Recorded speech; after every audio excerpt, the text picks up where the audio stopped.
읍소로 잘 배워봤는데 네. 진짜 현장에서 어떻게 읍소를 하고 계신지 궁금해서 그렇죠. 네. 이렇게 열심내까지 찾아오게 됐습니다. 네. 일단 지금 사무기가 저렇게 지금 뭔가 작업을 하고 있는데 네네. 이 작업하기 전까지 네. 어떤 과정이 있으셨는지가 좀 궁금하네요. 땅을 미리 사놨고 그다음에 최근에 이제 그 잔금을 치고 소유권 바뀌면서 근데 저는 잔금 치기 전에 미리 멸시를 해놨어요. 그래서 나대지인 상태로 좀 오래 있다가 최근에부터 이제 착공을 시작한 거고요. 지금 착공 신고 난 지는 한 2주 정도 돼서 지금 실제적으로 공사를 시작한 지는 일주일이 조금 넘었어요. 이제 막 시작한 거네요, 진짜. 그렇죠. 이제 막 그럼 시작한 지금 거니까. 요거는 무슨 단계예요? 공사를 두 개로 나눌 수 있는데요. 첫 번째는 건물을 올리는 건축하는 진짜 실제 건축이 있는 거고, 그 다음에 그 건축을 하려면 그 땅이 좀 받쳐줘야 되거든요. 그래서 이 땅을 단단하게 좀 다지기 위해서 토목공사라는 게 있어요. 그래서 우리가 흔히 얘기하는 토목과가 있고 건축과가 있잖아요, 대학교에. 네. 그래서 토목과는 다리를 놓는다거나 댐을 뭐 설치한다거나 그게 토목공사고, 건축은 정말 건물을 올리는 걸 얘기하는 거거든요. 그래서 건축도 이 지대가 자연 현상이기 때문에 이게 좀 단단하게 다져줘야 건축을 할 수 있는 상황이라서 지금 이 현장 같은 경우는 뒤에 지금 노후주택이 있어요. 노후주택이 좀 높게 있거든요. 그러니까 이게 우리가 땅을 파게 되면 노후주택이 넘어올 수 있거든요. 이렇게 쓰러질 수 있고. 그리고 지금 파보니까 땅을 막 파니까 밑에 물이 막 올라와요. 뭐죠? 무슨 지하수가 흐르나? 그러니까 수맥이 흐르는 것 같아요. 수맥이. 그거 어떻게 해요? 그래서 지금 그거 물이 찰랑찰랑하면 거기다 그냥 건물을 지어버리면 안 되지. 그 모래성이 되는 거잖아요. 그쵸. 이렇게 되잖아요. 그러니까 지금 뭐냐면 저 땅을 파서 홀을 파가지고 홀을 파서 안에다가 이제 철근을 돌돌돌 말아서 이렇게 기둥을 심는 거예요. 기둥을 심어서 그 땅바닥에 좀 무른 땅을 좀 단단하게 다지고 그 위에 건물을 올려도 그 건물로 인해서 옆에 이렇게 피해가 가지 않도록 그 토목 작업을 하고 있는 거죠. 근데 홀만 심어도 그게 단단하게 돼요? 전체 그렇죠. 원래는 그냥 이런 이슈가 없으면 흙막이 공사라고 해서 옆에 이렇게 흙이 넘치지 않도록 이렇게 판 같은 것만 대고 땅 파고 바로 하거든요. 일반적인 거랑 다르게 거기다가 이제 홀을 심어서 쇠파이프를 박는다고 생각하면 돼요. 쇠파이프를 박아서 좀 더 단단하게 한다. 큰 트럭 장비가 지금 그거 하는 거예요? 그렇죠. 홀을 파는 거죠. 이렇게? 네. 스크류바 같은 게 네. 홀을 한 5m까지 파요. 5m까지 파서 우리 철근 있잖아요. 철근을 이렇게 스크류바처럼 말아가지고 철근을 심고 거기다 콘크리트를 타설해서 그 철 기둥 같은 거 있잖아요. 싸우는 거 아니죠? 예? 싸우는 거 아니죠? 저분 원래 저래요. 현장에 있으면 시끄러우니까 목소리가 커지시는 것 같아요. 그 전봇대 같은 거를 바닥에다 심은 다음에 땅을 좀 단단하게 해놓고 그 다음에 한다. 우리나라에서 제일 높은 빌딩이 그 롯데타워잖아요. 네. 롯데타워가 그 125층까지인가 이렇게 건물이 서 있으려면 땅이 엄청 단단해야 될 거 아니에요. 근데 거기가 석촌호수도 있고 섬이잖아, 섬. 그래서 뭐 땅이 거기도 무르니까 그 롯데타워는 어떻게 했냐면 지름이 1m 그 다음에 길이가 30m 짜리 쇠파이프를 100개를 심은 거예요. 거기다 엄청난 거죠. 거기다 그러니까 나무 뿌리처럼 거기다 딱 박아 놓은 다음에 그 다음에 위에다가 이제 매트를 깔고 그 다음에 이렇게 하는 거거든요. 그래야 건물이 뭐 1mm라도 흔들리면 안 되니까. 근데 밑에가 바로 그냥 흙이나 진흙인데 거기 위에 건물을 올려버리면 이게 건물이 나중에 시간이 지나면 기울거나 이럴 수 있으니까 토목공사가 중요하다. 이게 일반적인 건 아니에요. 1호기랑 2호기는 그렇게 안 했어요. 1호기랑 2호기는 필요가 없었던 필요가 거죠? 없었어요. 그럼 공사비가 더 많이 들어간 들죠. 거예요? 한 3천만 원 정도 더 들어요. 플러스 3천. 네, 플러스 3천. 이거를 CIP라고 하는데 CIP? 이 공사를 할 때 건축 허가 받을 때 이 토목공사를 일반적으로 해도 되는지 CIP로 해야 되는지 구청에서 심의를 해가지고 알려줘요. 우리한테요? 네, 건축자한테? 네, 건축주한테. 그래서 이 현장은 CIP로 해라. 이렇게 이제 허가가 내려와가지고 그렇게 이제 CIP 도면을 다시 짠 다음에 이제 불토 작업을 이제 하는데 공사 기간도 한 달 정도 더 걸리고. 그럼 물이 나올 줄 알고 있었겠네요? 구청에서 알려줬으니까? 원래 이제 CIP 하라고 한 이유는 저쪽 그 뒷집 때문에. 저것 때문에? 네, 뒷집 때문에 하라고 했는데 그렇게 하려고 이제 홀을 팠더니 마침 또 물도 나오고 뭐 이왕 한 거 잘 된 거죠. 그래서 1호기랑 2호기는 그런 이슈가 없어가지고 그냥 건축하세요라고 해서 그냥 땅 파고 그냥 판으로 흙이 넘어지지 않게 그냥 흙막이라고 해서 흙판만 하고 바로 이제 매트 치고 했는데 요거 같은 경우는 좀 땅도 그렇고 옆집에 노후주택도 많다 보니까 좀 CIP로 해라 그렇게 해가지고. 근데 대표님 원래 되게 빡빡하게 굴렸잖아요. 1, 그쵸. 2호기는. 네, 네. 근데 이렇게 3천 들어가고 네. 공사기간 한 달 플러스 되면 네. 읍수해갖고 영끌해서 하면 그쵸. 이거 눈앞이 깜깜하지 않아요? 그쵸. 그래서 일반적인 이게 경우라면? 공사를 할 때 비용이 더 추가될 수 있다는 가능성, 변수에 대해서는 조금 버퍼를 두는 것도 있고, 이거를 또 바로 지급하는 게 아니에요. 공사 끝나고 3천만 원 추가되는 거는 어차피 나중에 임대인 들어오면은 지급하는 거고, 그 시공사랑 저랑 계약한 금액이 있을 거 아니에요. 그 금액이 높아지는 거지 당장 내 주머니에서 3천이 바로 나가는 건 아니기 때문에, 그러니까 그만큼 내가 수익 보는 거에서 조금 3천이 줄어드는 거지, 당장 현금 흐름에 있어서 이미 뭐 공사 시작했는데 3천 안 주면 안 할 거야 이러진 않거든요. 그러니까 일단 흘러가는 건 문제 없고, 다만 이제 최종적으로 다 세팅했을 때 내 수익이 그만큼 좀 낮아진다는 건 있는데, 이 정도 변수는 사실 뭐 일반적이라고 보면 돼요. 거의 상수처럼 넣고 생각을 하시는군요. 그렇죠. 이런. 그래서 저도 버퍼를 한 5천 정도는 넣긴 해요. 왜냐면 또 옆집에서 이제 강성 민원이 들어오면 진짜 담벼락도 다시 세워달라는 분이 있거든요. 그런 거는 사실 시공사도 그냥 공짜로 하기엔 좀 무리가 있으니까 건축주도 이제 일부 부담을 하기도 하고 막 그런 거거든요. 저긴 세워달라고는 안 할 것 같다.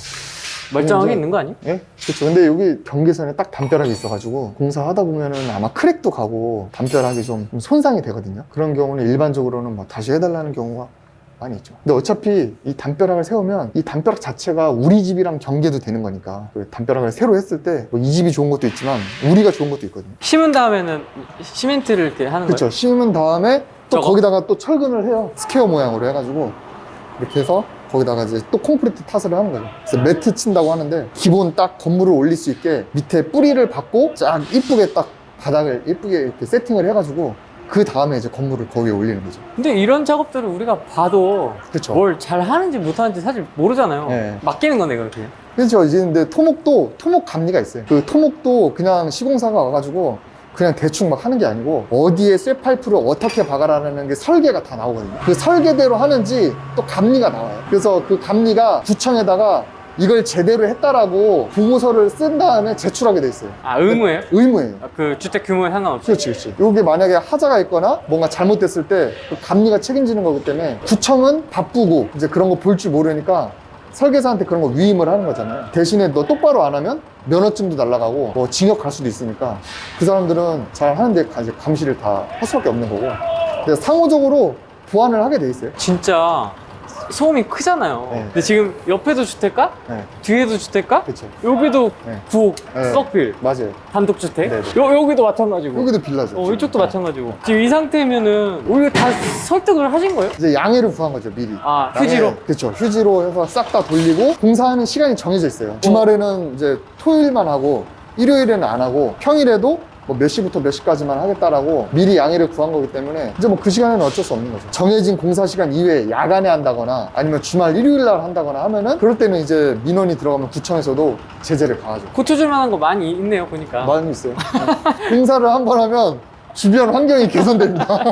다 그런 거예요. 구청들도 우리가 땅 파면 나중에 여기 수도관도 들어가고 전기도 들어가지 뭐 가스도 들어가지 하잖아요. 그럼 요 밑에 가스관이나 이런 게 다 지하에 매립돼 있거든요. 그럼 이 건물 다 지으면은 그 인입이라 그러는데 수도관이랑 다 넣어야 되잖아요. 그쵸, 그쵸. 또 우리 서울 상수도관이랑 연결을 시켜야 되잖아요. 네. 그러면 또 땅을 파야 되거든요. 또 땅을 파면은 이 도로 포장도 다 까야 되잖아요. 그렇게 하면 구청에서도 이거 포장 다시 하라 그래요. 이왕 판 거 인입도 하니까 이 주변에 그냥 콘크리트, 이 도로 이것도 콘크리트도 다시 하라고 하면은, 그러면은 이제 그 건물 앞에는 또 도로가 또 새 거가 되는 거죠. 그런 식으로 구청에서도 이왕 하는 거 좀 더 하라고. 그럼 그 인입은 건물이 어느 정도 올라간 다음에 하는 그쵸, 거예요? 그쵸. 이 1단계부터 이렇게 밑에서부터 이렇게 하는 줄 알았는데 그게 아니군요. 그러니까 우리 거는 밑에다 세팅을 해놓고, 그 다음에 서울 거랑, 그러니까 도시에 있는 메인이랑 그거랑 연결하는 거는 나중에 하는 거죠. 저기 철근을 아까 홀을 5m를 저걸로 파서 철근을 심는다고 했잖아요. 철근을 원래 저렇게 곱게 펴져 있는 거를 기계로 저렇게 똘똘똘 스크류를 말아버린 거예요. 저렇게 마른 거를 홀을 파서 쇠파이프를, 철근을 거기다 심는 거죠. 심고 콘크리트 타설해서 전봇대처럼 아예 간단하게. 그 다음에 이 쐐기둥 같은 거 있잖아요. H빔이라고 하거든요. H빔 맞아요. 네. H처럼 생겨서 그것도 철근도 하고 H빔도 박아서 아예 완전 견고하게. 비가 오면은 공사할 수 있는 공사 같고 할 수 없는 공사가 있는데, 그 실내 공사 같은 건 비가 와도 하죠. 안에 실내 내장 공사니까 콘크리트 타설을 한다거나 아니면 외장에 뭐 좀 방수 공사 이런 거 할 때는 이제 비 오는 날은 피해야 돼서, 그래서 이제 건물이 올라갈 때 장마철에는 공사가 늦어져요. 네, 비가 계속 오니까. 그 외벽 붙인 다음에 실리콘을 쏠 때도 좀 마른 상태로 해야 되거든요. 그러니까 비가 꾸준히 오는 시점에는 공사가 좀 늦어질 수 있는 거죠. 근데 뭐 지금은 현장 소장이 판단해서 계속 공사할지 말지는 결정할 것 같아요. 지금 이 비 오는 날에 그 산업안전공단에서 불시 점검 나와요. 안전을 점검하러 안전. 일하시는 분들이 안전모는 잘 썼는지, 안전 규정 잘 지키고 있는지 공단에서, 이건 또 구청이랑 별개. 저도 이런 경우는 처음인데 지금 불시에 점검 와가지고 1, 2호기 때는 없었어요? 1, 2호기 때는 없었어요. 아까 후랭이님이 오시면서 신축 오피스텔이랑 이런 거 많이 보셨잖아요. 네. 보통 한 5평 정도 하거든요. 이제 거기는 경비원도 있고 이제 엘리베이터 있고 하니까 여기랑 더 가깝고, 근데 사실 거기도 임대료가 또 그만큼 높긴 하거든요. 근데 거기랑 경쟁을 해가지고 공실이 안 나게 하려면 저는 되게 넓게 한 거죠. 그래서 여기는 거의 한 8평 정도로 하거든요. 8평. 8평이면은 거의 투룸이 거의 10평부터 투룸이 시작되거든요. 요건 1.5룸이고. 그러니까 거의 원룸 중에서는 가장 넓게 해서 하는 거죠. 그래서 넓게 하고, 근데 여기랑 그렇게 멀진 않잖아요, 또. 아까 말씀드렸던 공급 과잉에 대한 거는 걱정 없으세요? 근데 오피스텔이 새로 생겨도 거기보다 넓고 거기보다 싸니까. 오피스텔에 좀 좁더라도 좀 비싼 돈 주고 오피스텔 가는 수요도 있는데, 조금 거기 가격보다는 가성비를 또 찾는 분들이 계세요. 조금 낮더라도 좀 넓고 여기랑 조금 멀더라도 이런 데를 또 찾는 분이 계시니까 여기에 맞는 수요들이 또 있습니다. 네, 여기를 선택하신 이유가 있으세요? 여기가 그래도 역세권인데 땅값이 그래도 비교적 저렴하게 나왔어요. 그리고 지금 이 정도면은 도로가 넓잖아요. 네. 도로가 그래도 한 이 정도면 한 6m는 되는 거거든요. 근데 6m 도로를 접하고 있는데 이렇게 딱 땅이 이쁘게 나온 게 쉽지 않거든요. 땅 찾는 게 어려워서. 그러면 얘도 이런 상태였습니까? 이거보다 더 노후였어요. 아, 더? 그냥 1층짜리 71년도인가 지어진 걸로. 얘는 3층짜리, 얘는 그쵸. 2층짜리, 그쵸. 요거는 1층짜리. 이거 완전 1층짜리 단층. 연식이 굉장히 오래됐었겠네요. 그쵸. 그럼 이걸 파시는 분은 어떤 사연이 있어서 파신 거예요? 노부부였는데 이제 한 분 할아버지가 돌아가시고 할머니 혼자 사시니까 진짜 딱 그 사례네요? 그때 네. 인터뷰 때 말씀하셨던. 그 살이 이거예요. 첫 번째 것도 그렇게 했고, 그러니까 아무래도 이제 자식분들이 아파트로 모시려고 그냥 파시는 거죠. 이게 끝나고 나면 그 다음에는 어떻게 돼요? 이제 매트 치고 나면 그 다음부터 골조가 올라가요. 골조에서 뼈대가 건물의 틀이 이렇게 올라가서 골조 올라가는 것만 한 2달 정도 걸리거든요. 골조가 이렇게 층마다 올라가고, 그 다음에 이제 외벽, 단열, 그 다음에 이제 내장, 뭐 그런 식으로 진행하는 거죠. 저 현장에 이렇게 와보니까 아, 역시 내가 할 수 있는 건 아니다. 이거 진짜 좋아하는 사람들이 해야 된다. 아, 이게 내 스타일은 아니다. 근데 이제 분명히. 막상 이 현장이 내가 운영하는 거고 내 소유다라고 하면은 또 이렇게 대하는 마인드가 달라져요. 이런 거 좋아하는 사람이 있어요. 이런 걸 또 그렇죠. 해야 되는 사람이 있고. 네. 여러분도 한번 도전해 보시기 바랍니다. 네. 읍소. 여기가 읍소. 바로 읍소 3호기입니다. 아까 산업안전공단 나왔을 때 네. 현장 소장님이 읍소하잖아요. 뭐 체크하지 말라고, 사진 좀 그만 찍으라고. 읍소를 위임한 거지. 그래서 건축주가 가만히 있어. 건축주가 읍소해야 소장님이. 그렇지. 그래야 시공사도 읍소를 하는 거예요. 반갑습니다. 안녕하세요. 6월달입니다. 네. 그때도 비가 왔었고요. 네. 네, 오늘도 비가 하필 옵니다. 또 이제 올 때마다 비가 오네요. 네, 날짜 잡을 때마다 항상 이렇더라고요. 근데 더 재밌는 거는 네. 오늘은 사실 그 현장을 보여드리려고 날을 잡았는데 네. 공교롭게 미리 좀 네. 작업이 됐다는 얘기를 제가 들었습니다. 아. 이렇게 설치가 돼 있고 많이 이렇게 올라가 있어요. 지난번에 그쵸. 매트까지만 지난번에 설명을. 거의 그 토목공사 하고 있었잖아요. 네. 토목공사 끝나고 바로 이제 골조 올라가거든요. 골조만 한 2달 정도 잡아요. 근데 우리가 그때 보고 한 달 지났나? 한 달 반? 한 달 반 된것 됐죠. 같아요. 그러니까 지금 이제 오늘 2층 타설한 거거든요. 타설. 네. 타설이 뭐죠? 콘크리트를 붓는 걸 타설이라고. 아, 붓는 거? 네. 콘크리트를 이제 형틀을 다 짠 다음에 그 안에 이제 콘크리트 붓는 작업을 오늘 해서, 사실 그 타설하는 걸 보여드리려고 오늘 불러드린 건데 좀 비가 오후에 많이 온다 그래가지고 오전에 좀 일찍 끝냈어요, 작업을. 그래서 2층 하고 아마 일주일 뒤에 한 3층 정도 하고, 3층까지니까 그 다음에 이제 옥탑까지 하면은 골조는 끝나는 거죠. 지난번에 봤을 때 이렇게 네. 바닥이 훅 꺼져 있었잖아요. 아, 네. 꺼져 있는 상태에서 그 이렇게 CIP. 네, 이렇게 네. 막 해가지고 네. 그것도 다 박았고. 그렇죠, 다 박고. 그러니까 이게 사실 이 눈에 보이는 거 밑에부터 지금 이렇게 올라온 거죠. 그렇죠, 그렇죠. 이거 보시면은 여기 딱 지금 앞에 보이는 게 이제 1층이거든요. 네, 근데 이건 이제 반지하가 있는 건물이니까 네. 이제 반지하가 있고, 그때 우리 처음에 왔을 때 봤던 그 토목공사 할 때 그 CIP 박았던 게 그 반지하 아래. 그러니까 땅은 그래도 꽤 깊게 판 거죠. 그러네요. 네. 그냥 겉으로만 보면 거의 다 지어진 것 같아요. 되게 많이, 되게 그렇죠. 한 달 반 만에 네. 이렇게 이게 올라가는 그래서 이제 외형상 보면은 거의 이런 소규모 건축 같은 경우는 한 2달이면 다 올라가거든요. 처음에 볼 때는 와, 금방금방 올라가네 라고 생각하는데, 그렇게 뼈대가 지어진 이후에 또 외벽도 붙이고 이제 내부 공사도 하니까, 그리고도 사실 또 한참 공사를 하긴 해요. 외형적으로만 보면 그래도 금방 올라가죠. 바닥 매트 하고 나서 네네. 오늘 타설 전까지 그 중간에는 뭘 하셨어요? 계속 이렇게 반복되는 겁니다. 그 매트 치고 그 다음에 이제 반지하 골조, 그 다음에 1층, 2층 이렇게 한 거고, 한 층마다 골조 올라갈 때마다 보통 빠르면 1주에서 2주 정도 걸리거든요. 그러니까 지금 이렇게 3계층 했으니까 반지하 1층, 2층 3계층을 했으니까 네. 뭐 2주씩 잡으면 한 6주 이렇게 된 거죠. 골조 올라갈 때는 계속 반복이 되는 거예요. 이게 만약에 2층이 다 굳으면 다 양생이 끝나면 또 이제 그 3층 올라가는 형틀 다 짜고 안에 배관 넣고 설비 넣고 그다음에 또 타설하고 그렇게 또 굳으면 또 올라가고 반복이네. 반복이죠. 이제 네. 끝에 올라갈 때까지. 그렇죠. 그래서 골조가 다 끝나는 거를 전체 공정에서 한 50% 정도 봐요. 전체 공정률을 우리가 공정률을 0에서 100으로 봤을 때 이제 우리가 매트 치고 골조 올라가잖아요.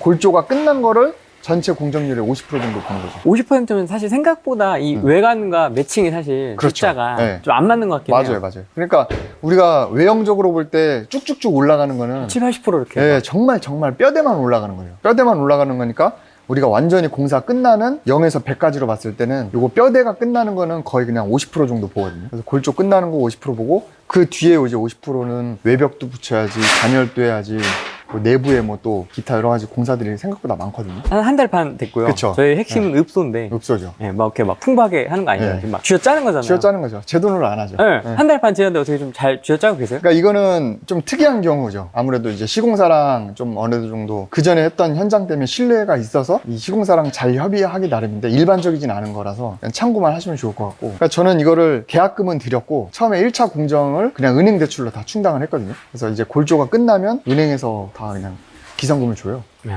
기성금 주고 나머지 뒤에 있는 거는 제가 이제 나중에 그 전에 지은 건물 있잖아요. 그거 임대되면은 이제 그 돈으로 이제 주기로 했거든요. 그래서 사실은 지금까지는 돈이 안 들어가. 제 돈으로는 크게 안 들어가죠. 계약금도 되게 조금 이렇게 해서 일단 약조식으로 하고 그다음 실질적으로 필요한 돈도 필요하니까 그런 것만큼만 이제 대출을 어느 정도 받아서 그걸로 이제 진행을 했죠. 근데 이제 원래 은행에서 대출해줄 때도 제가 대출을 이거는 건축자금 대출은 거의 안 받았어요.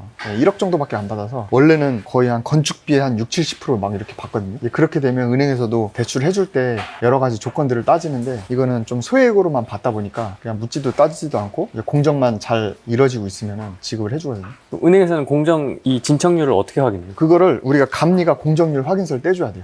그래서 이제 이거 같은 경우는 한 1억 정도를 50%대 주기로 했어요. 공정률 50%대. 그러면 골조 끝날 때 주는 거잖아요. 그거를 은행이 와서 직접 보는 은행도 있는데 지금 제가 대출받은 은행은 이것도 감리가 있잖아요. 감리가 50% 공정률 끝났다라고 이제 확인서를 찍어서 이제 은행에 보내주면은 이제 그걸 가지고 토대로 이제 지급하는 거죠. 감리가 하는 일이 많네요, 생각보다. 그렇죠. 중간중간에 감리가 중요해요. 포인트가 있네. 감리가 제가 돈을 감리비를 주는 갑인 것 같지만 의리네, 사실은 완전히 의리예요. 의리인데? 그 감리가 만약에 트집 잡기 시작하면 중국이 이거 안 나니까. 고치세요, 뭐 바꾸세요 네. 이러면은. 그러니까. 지난번에도 말씀하셨지만 맞아요. 감리를 또 잘 골라야 잘, 그것도 해야죠. 되게 중요한 것 같고 근데 지금 이 현장 감리는 그래도 좀 소통이 잘 돼서 이제 잘 하고 있습니다. 잘 그 고르는 팁으로 하신 거예요? 그렇죠.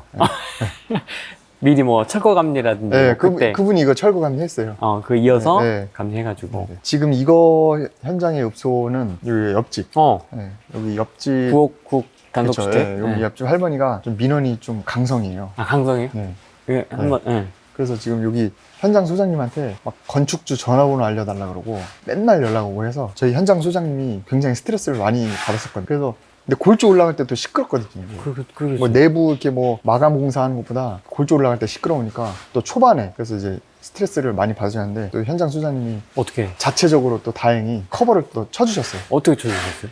구워 삶은 거죠. 근데 밥도 사주고 계속 이렇게 하니까 미운정이 든 거야. 그래서 자주 보면 또. 그렇죠. 미운정도 들고 그 정해진 시간이나 정해진 데시벨이 있거든요. 법적으로. 네. 그걸 사실 초과하진 않아요. 뭐 낮에 얼마 네. 뭐 이런 게 있죠. 네. 그러니까 사실 불법 아니고 다 구청에 신고하고 하는 거니까 사실은 죄송한 마음은 있지만 그래도 안 할 수는 없잖아요. 근데 이제 그럼에도 불구하고 아무래도 옆집에 사시고 할머니다 보니까 굉장히 민감하신 분인 거예요. 그래서 현장 소장님도 연세가 좀 있으시거든요. 그래서 좀 이렇게 잘 타이르시고 그래서 아마 시공사가 잘한 거죠. 현장 소장님의 역할도 되게 중요한 거예요. 그럼 현장 소장님이 다예요, 사실은. 현장 소장님 뭐 경험이 없다든지. 그렇죠. 그러면 이제 대화가 잘 안 되면서. 그렇죠. 이게 뭐 이거를 FM대로 딱딱 법대로 해, 뭐 법대로 해, 막 이래버리면 이래버리면. 나중에 오히려 그게 좀 안 좋으니까 적당히 이렇게 좀 같이 해야죠. 이게 현장 소장님이 하는 역할이 이렇게 민원 관리도 있고 이 공사를 하고 나서 이 건물의 품질도 사실은 현장 소장님의 역량에 따라 또 달라져요. 이렇게 사실 실제로 이렇게 망치질하고 막 하는 거는 여기 인부분들이 하긴 하는데 그걸 다 관리 감독하고 가장 현장에서 그거를 직접 눈으로 보고 확인하는 거는 이제 현장 소장님이기 때문에 현장 소장님이 제일 중요하죠. 현장 소장님한테도 좀 잘 하셔야 되겠네요. 저는 이제 현장 소장님한테 어찌 보면 또 갑처럼 하지만 여기도 을이. 마찬가지로 네, 을인 거죠. 갑일 때가 별로 없는 것 같아요. 갑일 때가 은행에서도 을이고. 은행에서도 을이고 돈 주세요 이래야 돼. 뭐야, 나 그- 건물주 뭐야? 그다음에 이거 건물 다 짓잖아요. 네. 그러면 임차인한테도 을이야. 전세금 주세요. 네, 주변 사람한테 을이지. 아이, 건물주 이거 쉽지 않은데? 근데 자본주의 사회에서 네. 을일수록 돈 많이 번다고 하더라고요. 그래서 우리가 대부분 갑이 어디죠? 뭐 국민, 국회, 언론, 공무원 뭐 이 정도가 갑인데 사실 뭐 국회의원 빼고 대부분 갑이라는 공무원 조직보다는 을인 뭐 민간 기업이나 이런 분들이 사실 돈은 더 많이 버니까. 대체적으로. 대체적으로. 이런 을의 삶도 나쁘지 않다. 일단은 뭐 그리고 이거 땅을 사실 10억에 샀는데 요즘에 부동산 돌아다녀 보면 지금 이 가격에 못 사거든요. 땅값만 해도 이미 공사 중인데도 시세로 따지면 꽤 많이 올랐어요. 왜 오른 거예요? 자연적으로 오른 거예요? 아니면 뭐 어떤 그러니까 요즘에 그냥 특별한 이벤트가 있어서? 특별한 이벤트라기보다는 그냥 부동산이 오른 게 있고 그러니까 아파트가 올라가면은 이게 어느 정도 또 따라가거든요. 땅값도 뒤이어서 따라오기도 하고 그냥 뭐 전반적인 물가 상승도 있고 그다음에 요즘에 이제 부동산의 아파트 규제가 심해지니까 저처럼 이제 신축을 하려는 분들이 많아져요. 수요가. 그러니까 땅을 찾는 사람이 많잖아요. 그러니까 땅을 내놓는 사람 입장에서는 가격을 올려도 되는 거지. 근데 게다가 또 역사권이고 큰 도로 접하고 있으니까. 일단 땅값부터 일단 벌고 시작하는 거네. 그렇죠. 아. 땅값은 뭐 우리 아파트처럼 막 올랐다 내렸다 뭐 이렇게 그런 것보다 그냥 묵직하게 조금씩 오르거든요. 땅을 갖고 있다는 그런 마음 하나로 을에 대한 생활을 버티는 거죠. 이걸 보면서. 네, 보면서. 그 숱한 감리, 뭐 은행, 뭐 여기 주변 민원 해가지고. 이거 지금 현관이고요. 현관 들어오면 이제 일단은 반지하로 들어갈 수 있거든요. 네. 여기부터.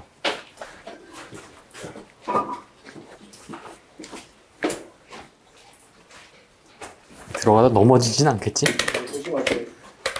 자재가 빠져나가야 돼요. 네. 오늘 지금 2층 타설을 했잖아요. 2층 콘크리트를 올렸는데 반지하랑 1층은 이미 타설이 끝나가지고 지금 뼈대만 딱 이렇게 있는 거거든요. 그래서 우리가 지금 2층 양생하는 동안 그래도 이제 반지하랑 1층은 다 끝난 상태. 끝났을 때 내부는 어땠는지 한번 이제 보여드리는 거거든요. 네. 그래서 오면은 뭐 안에 설비니 뭐니 아무것도 없어서 정말 그냥 철근 콘크리트만 있는 거거든요. 그래서 외형에서 왔을 때 건물이 잘 올라가고 있네 라고 했지만 막상 들어와 보면 진짜 아무것도 없잖아요. 그러니까 이 상태가 사실은 뭐 외형적으로 볼 때는 다 지은 것 같아도 공정률이 그렇게 많이 안 차는 이유가 이제 그런 거죠. 그러네. 네, 처음에 딱 들어오면 여기는 방이 이제 3개거든요. 들어오면 이제 1호, 이쪽 1호고 예, 1호? 네, 1호인데 여기는 이제 보일러실이 들어가요.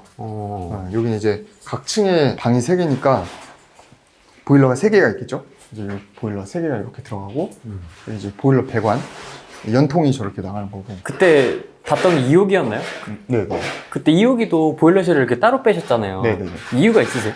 우리 각자 넣어줘도 되는데. 그렇죠. 근데 각자 넣어주면은 그 실내에서 이제 임차인들이 생활할 때 이제 보일러실만큼 좀 뺏기는 것도 있고 또 거기 보일러실은 또 이렇게 따로 문을 만들어줘야 되니까 네. 그냥 차라리 그냥 모아가지고 이쪽에서 하고 공간을 좀 넓게 쓰려고 한 거죠. 여기 들어오면은 이제 거기가 현관문이고 네. 들어오면 현관문이고 네. 여기가 이제 화장실. 네, 화장실이 있어서 그래도 이제 그 수도 배관이라든가 뭐 전기나 이런 것들은 이 콘크리트 안에 들어가야 되거든요. 그래서 여기도 지금 전원 스위치 같은 거 넣을 거는 미리 이렇게 만들어 놨잖아요. 네. 그러니까 콘크리트를 붓기 전에 어디에 콘센트 들어가야 되는지 어디에 이제 수도 배관이 나와야 되는지 그러네. 그런 것까지는 이미 다 심어 놓고 그다음에 콘크리트 부는 거죠. 그러니까 여기도 지금 화장실이니까 지금 어두워서 안 보이는데 저 안에 보면은 저 화장실 샤워기랑 이제 네. 변기가 들어갈 거거든요. 네. 그러면은 이제 콘크리트 치고 나면은 이제 못 하니까 네. 미리 다 배관을 빼는 거죠. 음. 수도 배관이나 하수 배관이나 이런 것들 빼서 나중에 다 안에 내부 공사 끝나고 그리고 나서 이제 변기 설치할 때 이제 연결만 하면 되는 거예요. 그런 식으로 하는 거고. 여기는 이제 방이죠. 방인데 넓어요, 생각보다. 예. 이게 아직 여기 지금 다 안 돼서 그런가? 네, 여기 골조 벽이 있는데 이거를 제가 이제 나중에 이렇게 이제 중문을 크게 만들 거예요. 저쪽에서는 없었잖아요, 중문. 그렇죠. 근데 여기는 좀 훨씬 넓어가서 중문을 해서 좀 방을 이제 좀 분리를 할 겁니다. 그래서 여기는 뭐 작게 이제 뭐 TV나 소파 좀 작게 이렇게 쓸 수 있고 이 안쪽에는 이제 침대랑 옷장 이렇게 넣어서 그 2호기 반지하보다 조금 더 넓은 것 같아요. 그쵸. 뭐 반지하보다도 그냥 땅 자체가 2호기보다 넓기 때문에 땅은 넓은데 똑같이 이제 층당 3개를 뽑았거든요.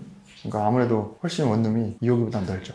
그러니까 넓다 보니까 그때 2호기는 그냥 거의 원룸이었거든요. 주방만 분리돼 있고. 맞아요. 근데 여기는 그냥 진짜 제대로 거실다운 거실을 좀 만들 수 있는 거죠. 그럼 이런 데는 조금 더 받을 수 있어요? 그래 아무래도 역세권이기도 하고 이제 방도 넓고 좀 거실다운 거실도 있고 하니까 임대료를 좀 더 높여서 받을 수 있죠. 야, 이렇게 들어가는 게 지금 3개가 있다는 거죠? 여기, 네, 여기 또 이 가보세요. 반지하에만. 꽤, 반지하 1, 2층, 3층 다 구조는 똑같아요. 꽤 넓다. 네. 여기는 이제 2호. 여기가 이제 현관문이 있을 거고, 여기 이제 신발장. 네. 그다음에 여기다 이제 중문을 설치할 거거든요. 네. 중문 설치하고 들어오면 여기 이제 방이 있고. 이제 이 라인 같은 경우는 여기 주차장 때문에 조금 좁아요. 좁아서 자 아까 방금 보셨던 것처럼 분령으로는 못하고 그냥 이거를 방 하나를 원룸으로 쓰고 대신에 이쪽 안에 이제 따로 이렇게 화장실 공간이 따로 있어요.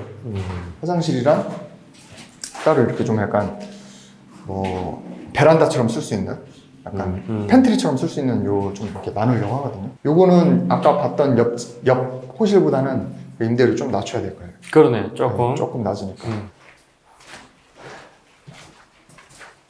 하고 여기 이제 마지막 3호 라인인데 또 들어오면 여기는 이제 화장실을 일부러 크게 뽑았어요. 이제 샤워 부스까지 해서. 왜 크게 뽑았어요? 이제 방이 크다 보니까 아무래도 좀 여기 들어오는 분들이 그래도 좀 뭐랄까 눈높이가 있거든요. 그런데 임대료가 좀 높다 보니까 그만큼 지불하고 들어오는 분들의 그 기대 수준이라는 게 있어서 화장실에도 샤워 부스라든가 뭐 이런 게 좀 있으면 좋을 것 같아서 그렇게 넣고 여기도 마찬가지로 1호 라인이랑 마찬가지로 이렇게 골조 벽을 일부러 이렇게 한 거거든요. 일로 돌아와 보시면은 이렇게 벽을 일부러 뺐잖아요. 네. 그래서 이거 빼서 이 라인대로 이제 중문을 크게 달려고 했던 거고 이렇게 튀어나오게 한 이유는 이제 이만큼 이제 옷장을 붙박이로 넣는 거죠. 옷장을 붙박이로 넣고 이렇게 중문을 달고 여기는 이제 침실이랑 옷장에 들어가는 거고 여기는 또 창문 앞에 이제 좀 약간 거실 공간처럼 이렇게 쓸 수 있는 거죠. 이렇게 해서 구조는 똑같습니다. 구조는 똑같이 이대로 해서 올라가는 거고 대신에 여기는 이제 반지층이기 때문에 창문이 저렇게 좀 위쪽으로 나 있는 거고 네. 이제 1층 지금 올라가 보시면은 거기는 창문이 더 크게 나 있거든요. 여기도 한번 가볼까요? 네. 신기하네. 여기 발 올라올 때 조심하세요. 감사합니다. 조심하시다. 뭐 너무 복잡해서. 네네네. 여기는 이쪽에서만 찍을까요? 네. 자, 여기는 이제 1층인데 오늘 2층 그 콘크리트를 타설을 했잖아요. 그래서 위에 보면은 지금 나무로 다 이렇게 막아져 있고 요 위에가 지금 콘크리트가 지금 오늘 쏟아 부은 거예요. 그래서 이게 이제 무게가 아직 마르지가 않았잖아요. 양생이라고 하는데 마르지 않았기 때문에 이렇게 다 지지대를 해주는 거예요. 서포트. 네, 서포트를. 그렇게 해서 다 양생이 되고 그 위에 또 올릴 때도 이게 법적으로 언제까지는 서포트 해야 된다 이런 게 또 있어요. 28일간. 네, 28일간. 근데 지금 반지하는 요 난간 때가 외부에 사람 떨어지지 않게끔 완전 네네. 네. 다 해놨어요 제가. 여기 들어오면 이제 여기는 1층이니까 창문이 아까는 위에만 있었는데 네. 여기는 아예 이렇게 전면 창으로 이렇게 한 거죠. 크네요, 확실히. 네, 창이. 확실히 크고 여기는 좀 작게 하고 개방감 있게 쓸 수 있게 해서 또 공사 중일 때는 좀 이렇게 난간도 규정에 맞게 다 한 거고 그 구조는 다 똑같습니다. 그 반지하 1층, 2층 해가지고 다 구조는 똑같고 여기 이제 2층부터는 여기 보시면은 여기가 이제 주차장이거든요. 네. 주차장인데 2층부터는 주차장이랑 간섭을 안 받기 때문에 더 넓게 뺀 거예요. 그래서 이제 2층은 아까 보셨던 방이랑 여기가 방이 좀 더 넓어지죠. 원래는 이제 건폐율로 치면은 더 넓힐 수 있는 건데 주차장 때문에 반지하랑 1층은 이게 다 건폐율을 못 먹은 거거든요. 근데 이제 2층부터는 차에 대한 높이에 대한 간섭이 없으니까 더 높게 이렇게 올린 거죠. 원래 우리 지나가다 보면 2층부터 이렇게 건물이 좀 튀어나온 그런 것들 있잖아요. 기역자로. 네. 그래서 어쨌든 이제 오늘 2층을 양생을 한 거고. 그렇죠. 2층 오늘 타설해서 양생하면 다 굳으면 이제 3층도 또 이렇게 형틀 붙여가지고 이거 보시면 이런 거 보이세요? 이렇게 네모나게? 네. 이렇게 네모나게 이렇게 다 보이죠? 네. 이게 형틀 다 붙인 거예요. 형틀 붙여놓고 안에 콘크리트 넣고 그 다음 다 양생되면 이걸 뗀 거거든요. 아, 떼는 거예요? 네, 다 떼니까. 그래서 이런 걸 해놓은 거고. 그렇죠, 그렇죠, 그렇죠. 빼려고. 네. 근데 진짜 공사장에서는 어이 정씨 이러네요. 현장 소장님이 왜냐면은 너무 막 이래버리면 안전을 또 좀 책임져야 되는 분이잖아요. 네. 그러니까 어느 정도는 좀 긴장을 할 수 있도록 그렇게 분위기를 만드는 거죠. 그러니까 그 저기 다치지 않으려고. 최근에 났던 그 사고도 보면 충분히 막을 수 있는 건데. 그러니까 여기 일하는 분들 일하시다가 또 이게 목마르면 물도 마시고 커피도 드시고. 맥심이 국룰이지. 아 그럼요. 네. 원래 노란 거 먹어야 되는데 국룰인데 그게. 여기 화이트다 그래도. 그러니까. 2층 네. 양생까지 저희가 봤습니다. 네네. 다음 단계는 이제 어떻게 되는 거죠? 일단은 그 3층? 골조 끝날 네. 때까지 이제 3층 하고 이제 지붕 다락층까지 해서 골조가 다 끝나고 나면 그때 이제 골조 끝났을 때 또 한번 와서 보시고요. 이제 골조가 끝나고 나면은 이제 단열 붙이고 그다음에 외벽도 붙이고 그다음에 안에 또 할 게 많아요. 그러니까 이게 골조가 절반이네. 그렇죠. 네. 그때 또 이제 반환점을 그때 놓는 네네. 거기 때문에. 그러니까 이제 거의 뼈대, 사람으로 치면 뼈대를 딱 잡아놓고 그다음에 이제 장기도 놓고 살도 붙이고 피부도 하고 막 그런 거잖아요. 뼈대가 이제 끝나는 거죠. 이제 네. 완전히 골조가 다 끝나고 나서 다른 공사 이제 시작할 때 또 어떤 공사 하는지 그때 한번 또 보여드리도록 하겠습니다. 이렇게 옆에서 인터뷰를 하고 설명을 이렇게 쭉 들어보니까 네. 건물 짓는 것 자체의 프로세스는 그렇게 막 복잡하진 않아요. 복잡하진 않아요. 네. 그 앞단과 뒷단이 맞아요. 어마어마하게 이래서 그래서 그렇지 네. 생각보다 단순한데? 그 단순하기도 하고 물론 복잡하죠. 복잡한데 복잡하죠, 그치. 근데 복잡하긴 이제 한데. 건축주 입장에서 뭐냐면 일단은 공사를 시작할 때 시공사랑 도급 계약을 하잖아요. 도급 계약하면 그때부터는 도급 계약이라는 뜻이 도급으로 맡기는 거잖아요. 그러면 이제 저 현장 소장님이 다 하시는 거예요. 알아서 다 잘 하십니다. 물론 이제 현장 소장님은 이제 복잡하지 프로세스가 그렇죠, 그렇죠. 많지. 현장처럼 복잡하지만 건축주 입장에서는 시공은 그냥 그 한 단계일 뿐인 거예요. 대신에 그래도 이 토지 매입하기 전에 뭐 설계할 때 그때 좀 신경 쓸 게 많죠. 오늘 여기까지. 알겠습니다. 다음에 또 뵙겠습니다. 다음에 또 오시죠. 드디어 맑습니다. 네. 계속 비가 왔고요. 그러니까 비 오고 그랬는데 오늘은 날씨가 아주 맑습니다. 그 사이에 이제 복장도 좀 짧아지고. 네. 네. 잠바 입고 찍었었거든요. 저희 그러니까. 4월 달에 네, 비 올 맞아요. 때. 네. 그 사이에 파마도 하고. 맞아요. 그러니까 이거 보시는 분들은 머리가 계속 바뀌는 거죠. 머리도 바뀌고 복장도 바뀌고 날씨도 바뀌고 건물도 바뀌고 있습니다. 아, 그렇죠. 네. 바뀌었어요. 조금 이게 더 길어졌다고 해야 되나? 키가 컸어, 그렇죠. 애가. 네, 확 컸죠. 네, 키가 컸어. 그러니까 지금 정리하면 처음에 오셨을 때 막 땅 파고 건축할 준비했었던 것 같고, 네. 그죠? 그다음에 두 번째 때는 철근 콘크리트라 그래서 이제 뼈대를 올리고 있었죠.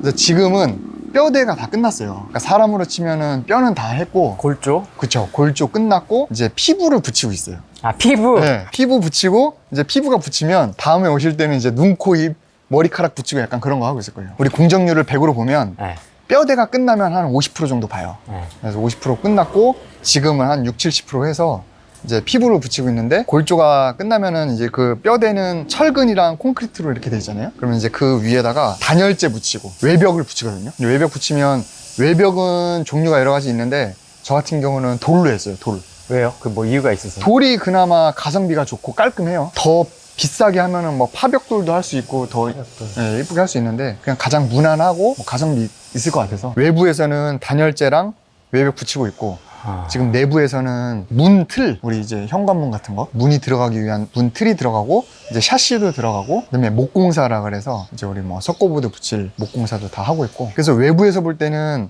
처음에 공사 착공하기 때부터 이제 공정률 50%일 때까지 골조가 올라가니까 빠르게 쫙 올라가거든요. 그래서 금방 올라가는데 다 올라간 것 같은데 이제 그 안에서도 뭐 외벽 붙이고 내부 공사 하는데 또 한두 달 걸려요. 그래서 피부 붙이는 게 은근히 오래 걸리네요. 지난번에도 피부- 말씀하셨지만. 그렇죠. 근데 이제 중요한 건 피부 붙이고 안에 또 장기를 넣어야 되잖아. 아, 내장. 네, 내장. 내장 넣고 이제 뭐 심장도 넣고 하는 거잖아. 그게 또 은근 시간이 또 걸려요. 지금이 시점이 7월 중순인데 한 달 반 정도 이제 뒤면 끝날 것 같아요. 9월 초? 이 작업이 9월 초에. 9월 초에. 꽤 오래 간다. 그쵸. 진짜. 네. 외관상 볼 때는 이제 골조 다 올라갔으니까 거의 끝난 것 같은데 이제 뭐 그 안에서 계속 장기도 양생하고 이제 해야 되니까. 저렇게 유독 소리가 오늘 지금 많이 나잖아요. 네. 그때 양생할 때 이후로는 지금 소리가 제일 크게 나는 것 같은데 그렇죠. 무슨 작업하고 있는 거예요? 지금 이제 돌을 붙이잖아요. 돌을 그 규격에 맞게 잘라서 붙여야 되잖아. 돌 자르는 자르는 구나 소리야. 네. 지금. 네. 그래서 네. 제일 크게 들리더라고요. 제일 크게. 여기 네. 와본 것 중에서. 그래서 지금 석공사라고 하거든요. 석공사 할 때가 소음도 많이 제일 크게 나고 근데 먼지도 많이 나요. 한 1년 반, 2년 전에 첫 번째 건물 올릴 때 그때 이제 석공사 할 때가 19년 초였어요. 그 건물은 이제 초등학교 근처였거든요. 그래서 이제 석공사를 하려고 하면은 소음도 크게 나지 먼지도 많이 나니까 공사를 낮에 하잖아요. 그러면 이제 초등학생들이 수업하는데 방해해야 되니까 고민이 많았거든요. 근데 그때 사실 코로나가 이제 막 시작될 때여가지고 원격 수업으로 그쵸, 학교가 그때 개학을 좀 늦췄죠. 늦춰가지고 그때 운 좋게 석공사를 계속 할 수 있었다. 그러면 이런 거 작업할 때 좀 민원 올 수 있을 것 같은데. 그쵸. 이런데 민원 많은데 소리가 일단 상당히 커서. 그래도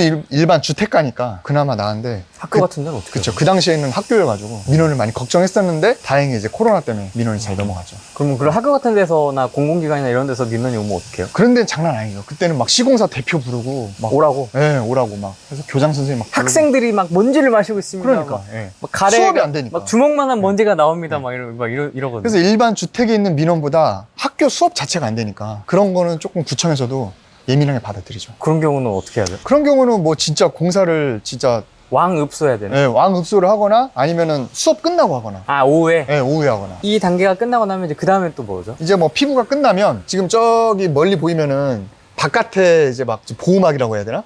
저걸 비계라고 해요, 비계. 비계. 왜냐면 외벽 붙일 때 사람이 밖에서 붙여야 되잖아요. 밖에 공중에 떠 있을 수가 없으니까 건물 외벽에서 돌아다닐 수 있게 저렇게 구조물을 설치한 거거든요. 저게 이제 외벽 공사가 끝나면 이제 비계가 다 뜯어져 나가면 이제 건물 속살이 딱 드러나는 거예요. 뭐 마감 공사도 하고 이제 계단에 이제 돌도 들어가고 이제 하나씩 이제 실내를 이제 바꿔 나가는 거예요. 계속 하다 보면은 이제 뭐 가구도 들어가고 뭐 벽지도 이제 하고 도배도 하고 이제 그렇게 하면서 이제 완공이 되는 거죠. 사가 많이 필요하네. 목공사. 아, 그렇죠. 돌 하는 네, 뭐 미장도 해야지. 있고. 네. 이 사가 많이 필요하네, 이게. 우리가 계약하는 시공사가 다 하는 게 아니고 그 시공사가 각 분야별로 또 그 전문 업체들이 있어요. 거기한테 또 하청을 주는 거거든요. 그 하청 줄 때 크게 보면 우리가 지난 시간까지 했던 그 철근 콘크리트 팀, 그다음에 이제 설비, 그다음에 뭐 전기, 그 창문, 창호, 금속 뭐 이런 식으로 업체별로 전문 업체가 있으니까 거기에 다 이제 내려가지고 하는 거죠. 그러니까 시공사는 자기네랑 같이 일했던 업체들이 편하니까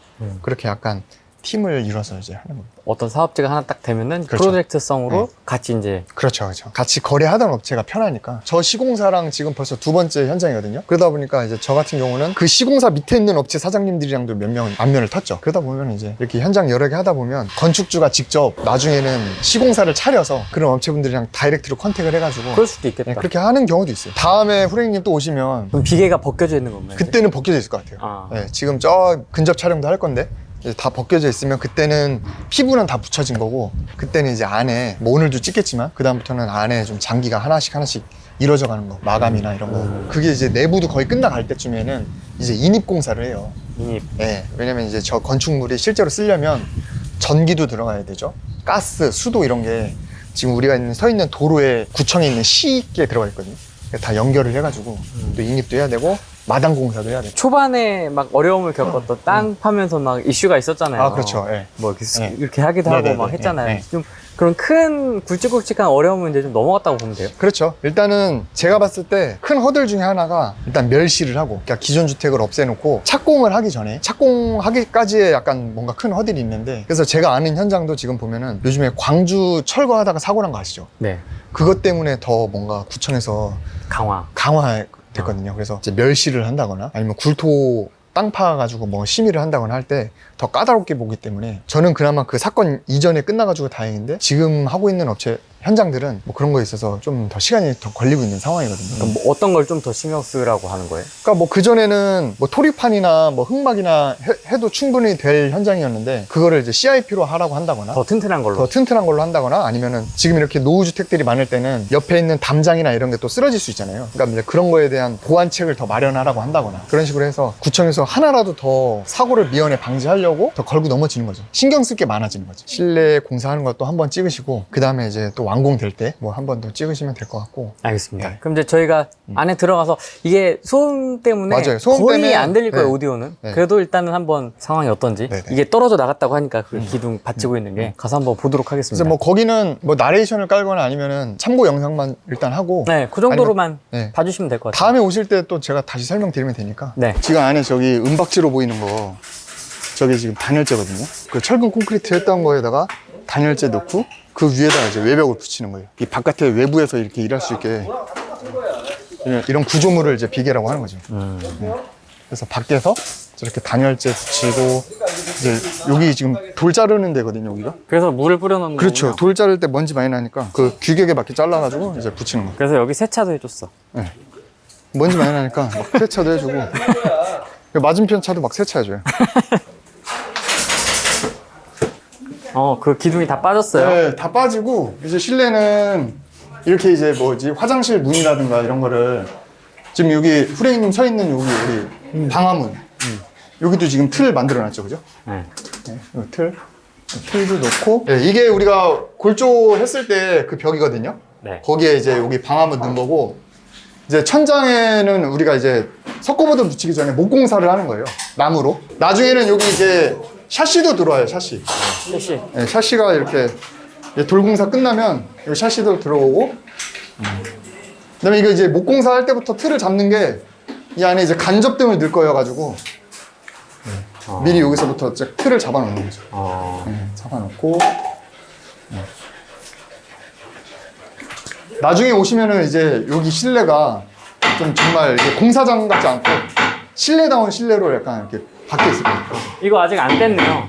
그렇죠. 이거는 나중에 또 여기도 뭐 붙여요. 그래서 여기도 석고보드 붙이고 그 위에 이제 도배지. 단열재를 바깥에도 하고 이제 안에 저 분홍색 있잖아요. 즉 안쪽에 있는 분홍색으로 안쪽에도 단열을 하고 양쪽으로 이렇게 하는 거죠. 어떻게 배우신 거예요? 그냥 경험으로 배웠는데. 물어보면서. 네. 그리고 실제로 저는 3번째 지으니까 계속 그 공사 과정을 봤잖아요. 그러면서 이제 계속 본 거죠.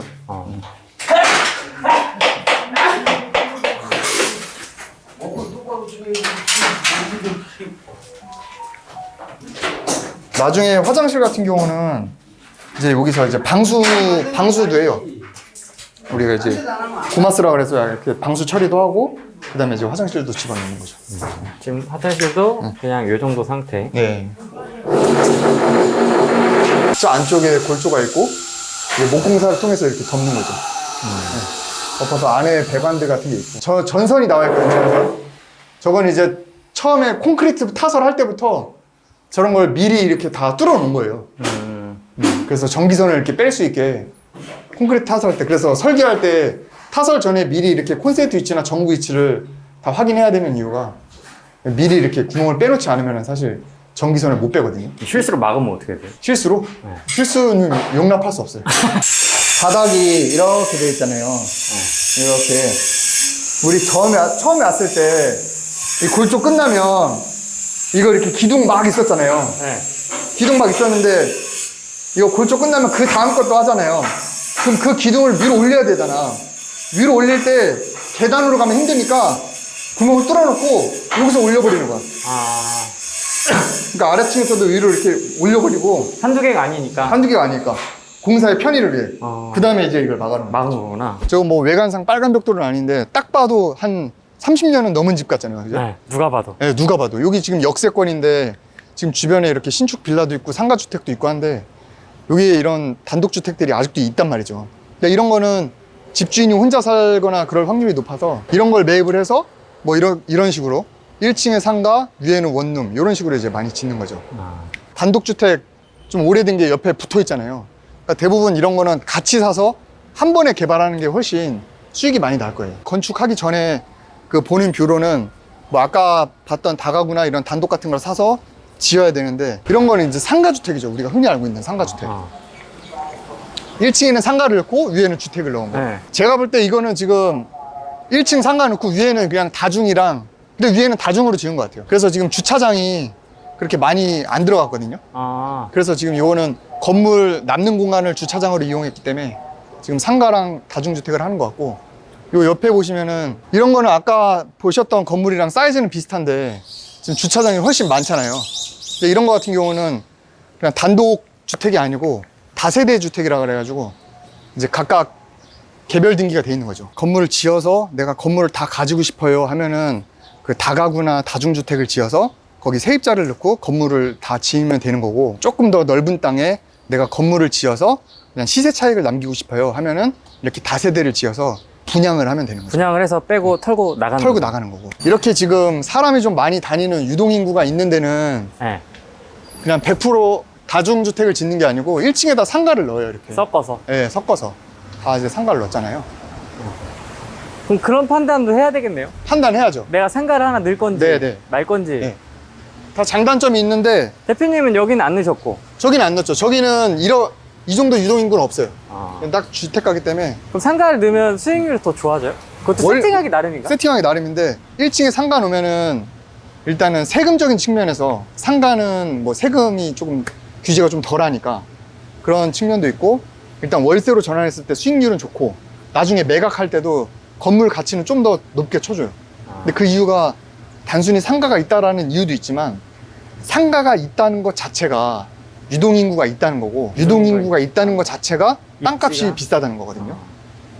그나마 좀 이렇게 뭐 메인 도로까지는 아니어도 좀 큰 도로에 접해 있는 거는 상가를 넣는 거고, 네. 좀 이렇게 구석으로 들어가면은 상가가 안 들어가니까 땅값이 싼 거죠. GS나 음. 이런 빨래방 이런 거 그렇죠. 이런 괜찮은 거. 것 같아. 네.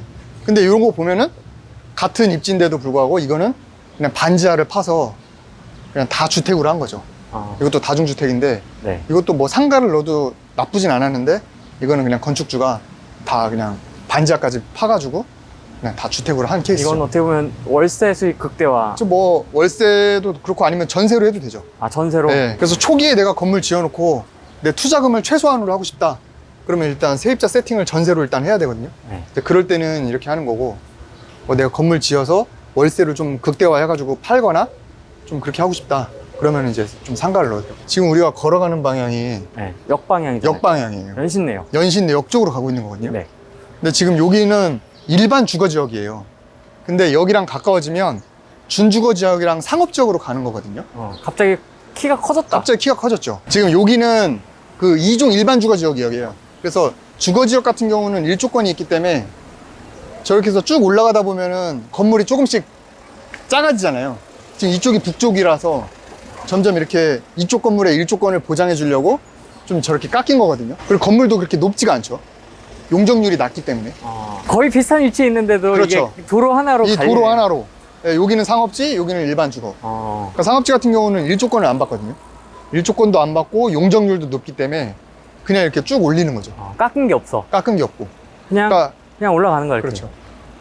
오. 그러니까 이런 데는 1층 주차장에 그냥 뭐 상가 조그만 거 하나 있고 나머지 그냥 다 오피스텔이나 도시형 생활주택으로 빼는 거죠. 그래서 우리가 이제 원룸을 짓잖아요, 제가. 저 안쪽에 원룸이랑 이 역세권에 있는 이런 오피스텔이랑 사실 경쟁을 해야 되거든요.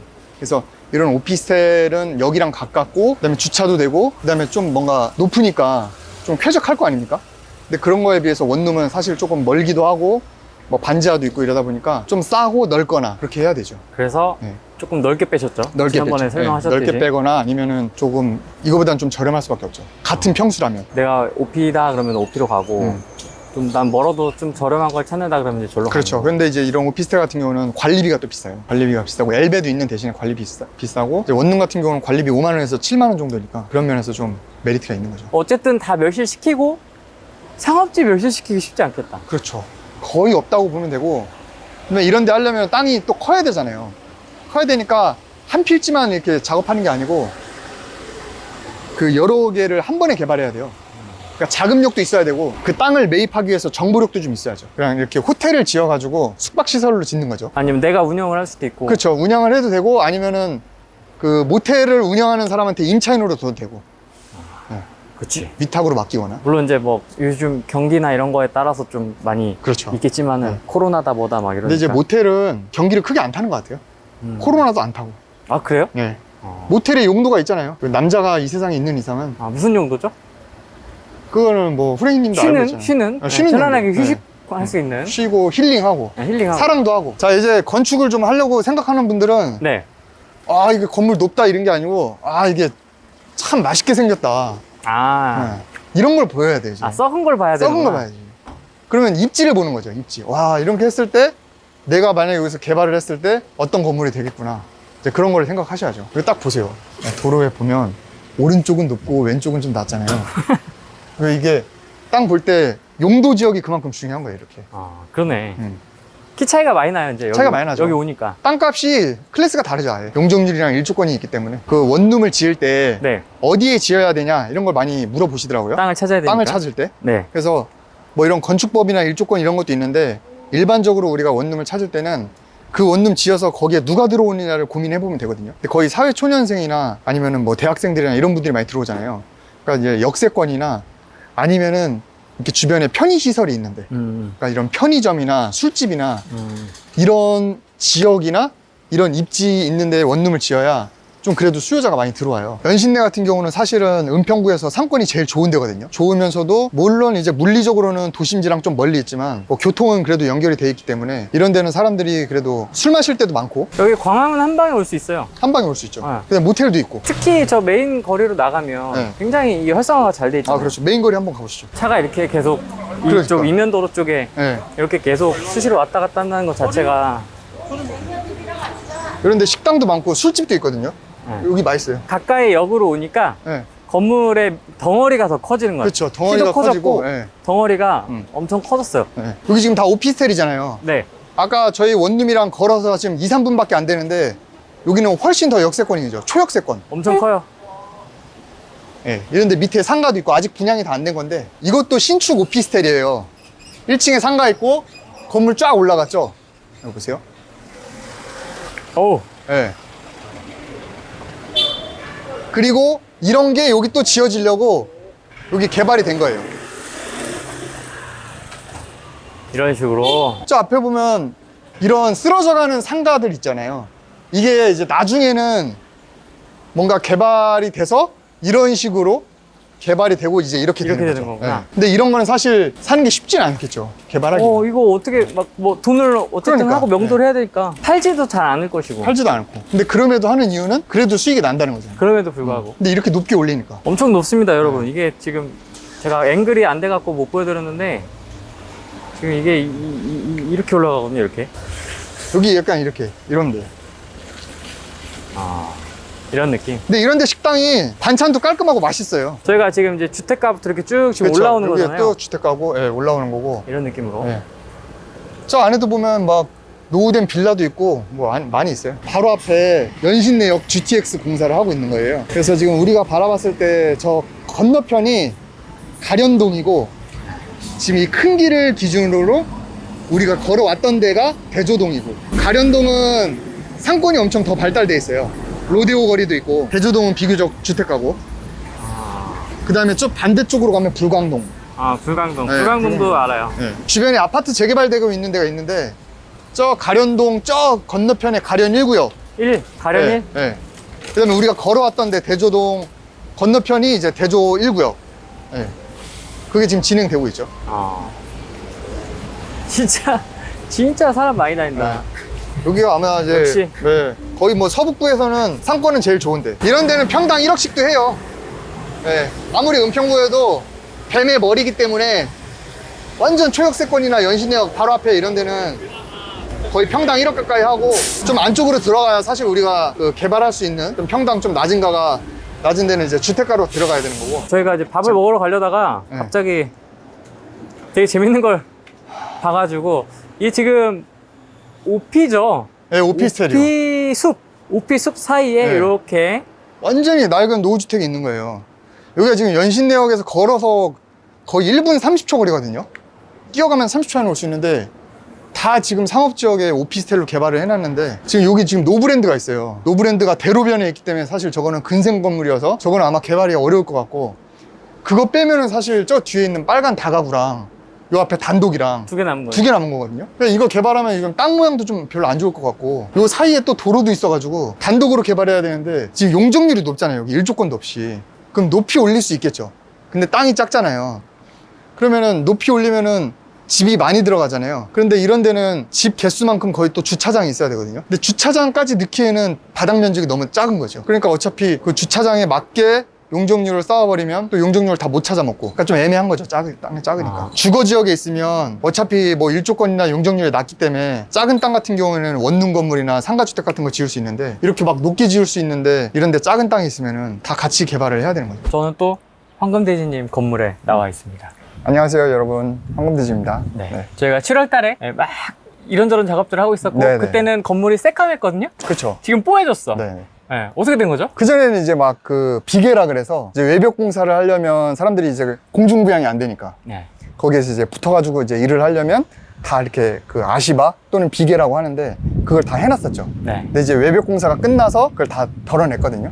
이제 실내 마감 공사하고 있기 때문에 아마 이제 한두 달 사이에 딱 오셨을 때 건물이 딱 이렇게 이뻐 보였을 거예요, 아마. 아, 네. 원래 좀 그 건물이 시커맸잖아요. 그렇죠. 뭐 붙이기 전에는. 네네. 근데 갑자기 이렇게 뽀얘지니까 되게 좀 멋있어 보이네. 그렇죠. 딱 건물주 포스가 이제 좀 나. 아, 얼굴이 보여져요. 이거 이거 막 할 때는 막, 심란했는데, 지금 딱 보니까, 야, 그리고 마침 또 오실 때마다 비가 왔어요. 네, 맞아요. 계속 그게 올 중충해서 때마다. 계속. 네. 오늘 처음으로 이렇게 날씨가 좋은 것 같고. 네. 오늘은 9월이고요. 네. 7월 달에 이제 가장 최근에 찍었던 게 7월이고, 그 중간 단계에서 좀 어려운 점이나 이런 건 없으셨어요? 사실 뭐 이제 대출이나 이런 거는 거의 다 세팅을 해놓고 시작했기 때문에 크게 어려운 건 없었고, 그냥 이제 공사하는 중간에 가장 이슈가 되는 거는 민원이에요, 민원. 이제 뭐 대출이나 이런 뭐 자금적인 거는 사실 공사 시작하기 전에 다 세팅을 해놓는 거고, 공사를 시작한 이후에는 이제 물리적인 게 계속 올라가는 거기 때문에 그때는 주변 민원이 사실 제일 큰 이슈인데, 특히 이제 외벽 공사할 때가 제일 시끄럽거든요. 그래서 뭐 민원이 가장 우려가 됐는데, 다행히 이 주변에서 좀 요 소장님이 또 저를 닮아가지고 읍소를 잘했어요. 아, 잘하시더라고요. 네, 잘해요, 아주 그냥. 주변에 동네 할머니분들, 어머니분들이랑 거의 의남매 수준이야. 막 반말에 어디가? 막 이러면서 굉장히 친해져가지고 좀 양해를 많이 해주셔서 제가 대신 좀 감사하다고 표현을 해드렸죠. 그래서. 아니, 제가 여기 현장 올 때마다 느끼는 거지만, 지난번 영상에서도 제가 말씀을 드렸지만은, 현장 소장님이 진짜 중요한 것 같아요. 되게 중요해요. 진짜. 네. 그래서 시공사 선정할 때 크게 세 가지를 봐야 되는데, 물론 시공사 자체적인 뭐 재무 건전성 당연히 봐야 되고, 근데 그 세 가지 중에 하나가 현장 소장님이에요. 그래서 저도 시공사를 선정하기 전에 그 현장 소장님을 계약하면 누구를 해줄 것인지 그 시공사 대표님한테 꼭 물어보거든요. 물어보고 인터뷰도 해보고 이제 그렇게 해서 정하죠. 현장 소장이랑 건축주랑 이렇게 만약에 마찰이 있거나 갈등이 있으면 또 그것만큼 힘든 게 없거든요. 그렇지. 네, 그래서 현장 소장님도 굉장히 좀 뭐 경력이나 이런 것도 중요한데, 그래 인간적인 거 건축주한테 좀 어느 정도는 살갑게 해줘야 되고, 공사하다 보면 건축주 마음이 변심이 돼요. 이거 이렇게 하기로 했는데 이렇게 바꾸고 싶다라고 했을 때 그게 다 또 품이 들어가는 거거든요. 그러니까 현장 소장 입장에서는 귀찮을 수 있잖아요. 근데 그것도 어느 정도 건축주랑 협의가 잘 되고 소통이 잘 되는 게 제일 중요하죠. 좀 그런 게 있으셨어요? 아, 그런 게 있죠. 그래서 건축주한테 이렇게 소통 좀 잘 되는 게 중요하고, 그런 분들이 또 주변에 이렇게 민원이 있을 때 잘 해결도 해줘요. 뭐 주변에 민원이 있을 때 뭐 어쩌라고요? 막 이래버리면 또 그게 또 나중에 문제가 불거지니까.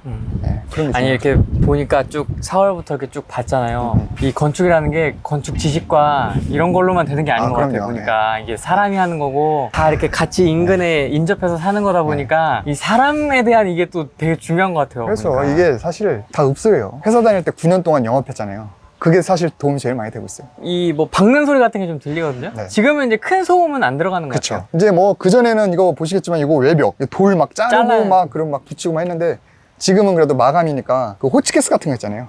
석고보드 박는 거. 이제 그런 거 이제 박는 소리 정도 들리고 있죠. 뭐 지금 열심히 지금 이렇게 타카라고 하나? 네네. 계속 지금 하고 계시고 옆에서. 잘하시네요.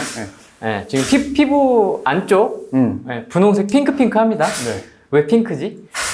이게 이제 단열재인데, 우리가 처음에 골조 했었잖아요. 골조한 이후에다가 우리가 이렇게 미장을 하고 이렇게 단열 붙이고, 그 다음에 또 이렇게 석고보드를 붙일 거거든요. 그래서 지금 옆에 호실은 요거까지 하고 있는데, 네. 옆에는 이렇게 마감을 하고, 위에도 이게 지금 에어컨 배관이에요. 에어컨 배관을 미리 이렇게 심어서 그 안에다가 이제 목공사하고, 여기도 이제 석고보드 처리하고, 이렇게 해서 진행을 하고, 이제 바닥도 사실 이제 그 난방이 돼야 되기 때문에 바닥에도 우리가 그 수도랑 보일러 배관을 다 깔았어요.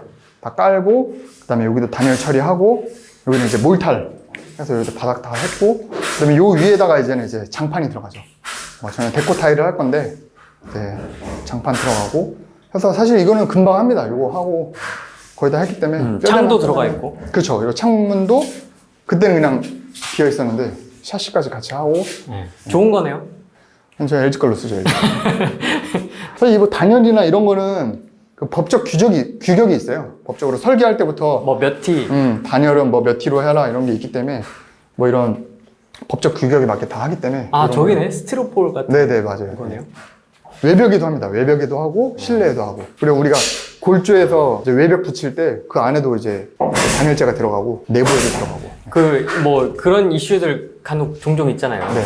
이거 잘못 시공을 하면 곰팡이가 잘 쓴다라든지 그쵸, 결로. 결로라든지 네네네. 그런 거 안 생기게 하려면 어떤 식으로 좀 신경을 써요? 그런 거는 사실 이제 그 법적인 규격에 맞게 했음에도 불구하고 이제 그런 게 생기는 거는 이제 환기가 안 되거나 아니면 이제 뭐 온도차가 뭐 많이 생기거나 이런 경우가 있는데 이제 그런 거는 좀 구조적인 문제인 것 같아서 웬만하면 근데 법적대로만 하면은 잘 안 생겨요. 황금 대지님 했던 1, 2호기는 그런 이슈는 없었어요? 결로 1호기는 없었고 2호기는 아무래도 반지하가 있으니까 거기에는 반지하가 아무래도 임대가 늦게 나가잖아요. 늦게 나가니까 좀 오래 방치해놨더니 여름에 곰팡이가 좀 생기긴 하더라고요.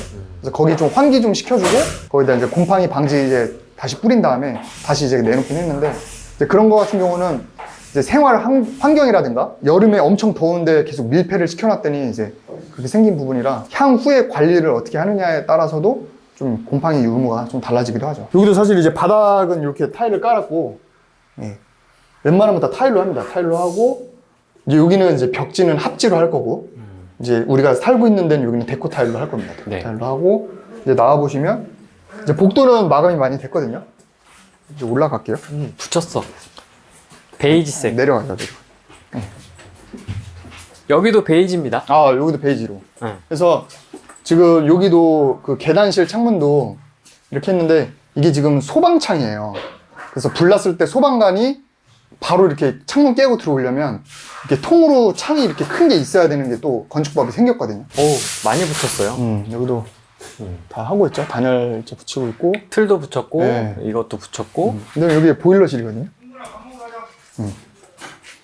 보일러실인데 여기 이제 보일러를 설치를 할 거예요. 보일러를 설치하면 이 관이 이제 수도관, 이게 수도관이고 이제 이거는 그 우리 보일러 했을 때 그 방 따뜻하게 하는 보일러 배관, 보일러 연통은 저 바깥으로 이렇게 나가게 돼요. 바닥도 지금 이렇게 돌로 했거든요. 다 고르신 거죠, 지금? 다 제가 고른 거죠. 그 다음에 천장. 천장도 이게 페인트를 칠한 거예요.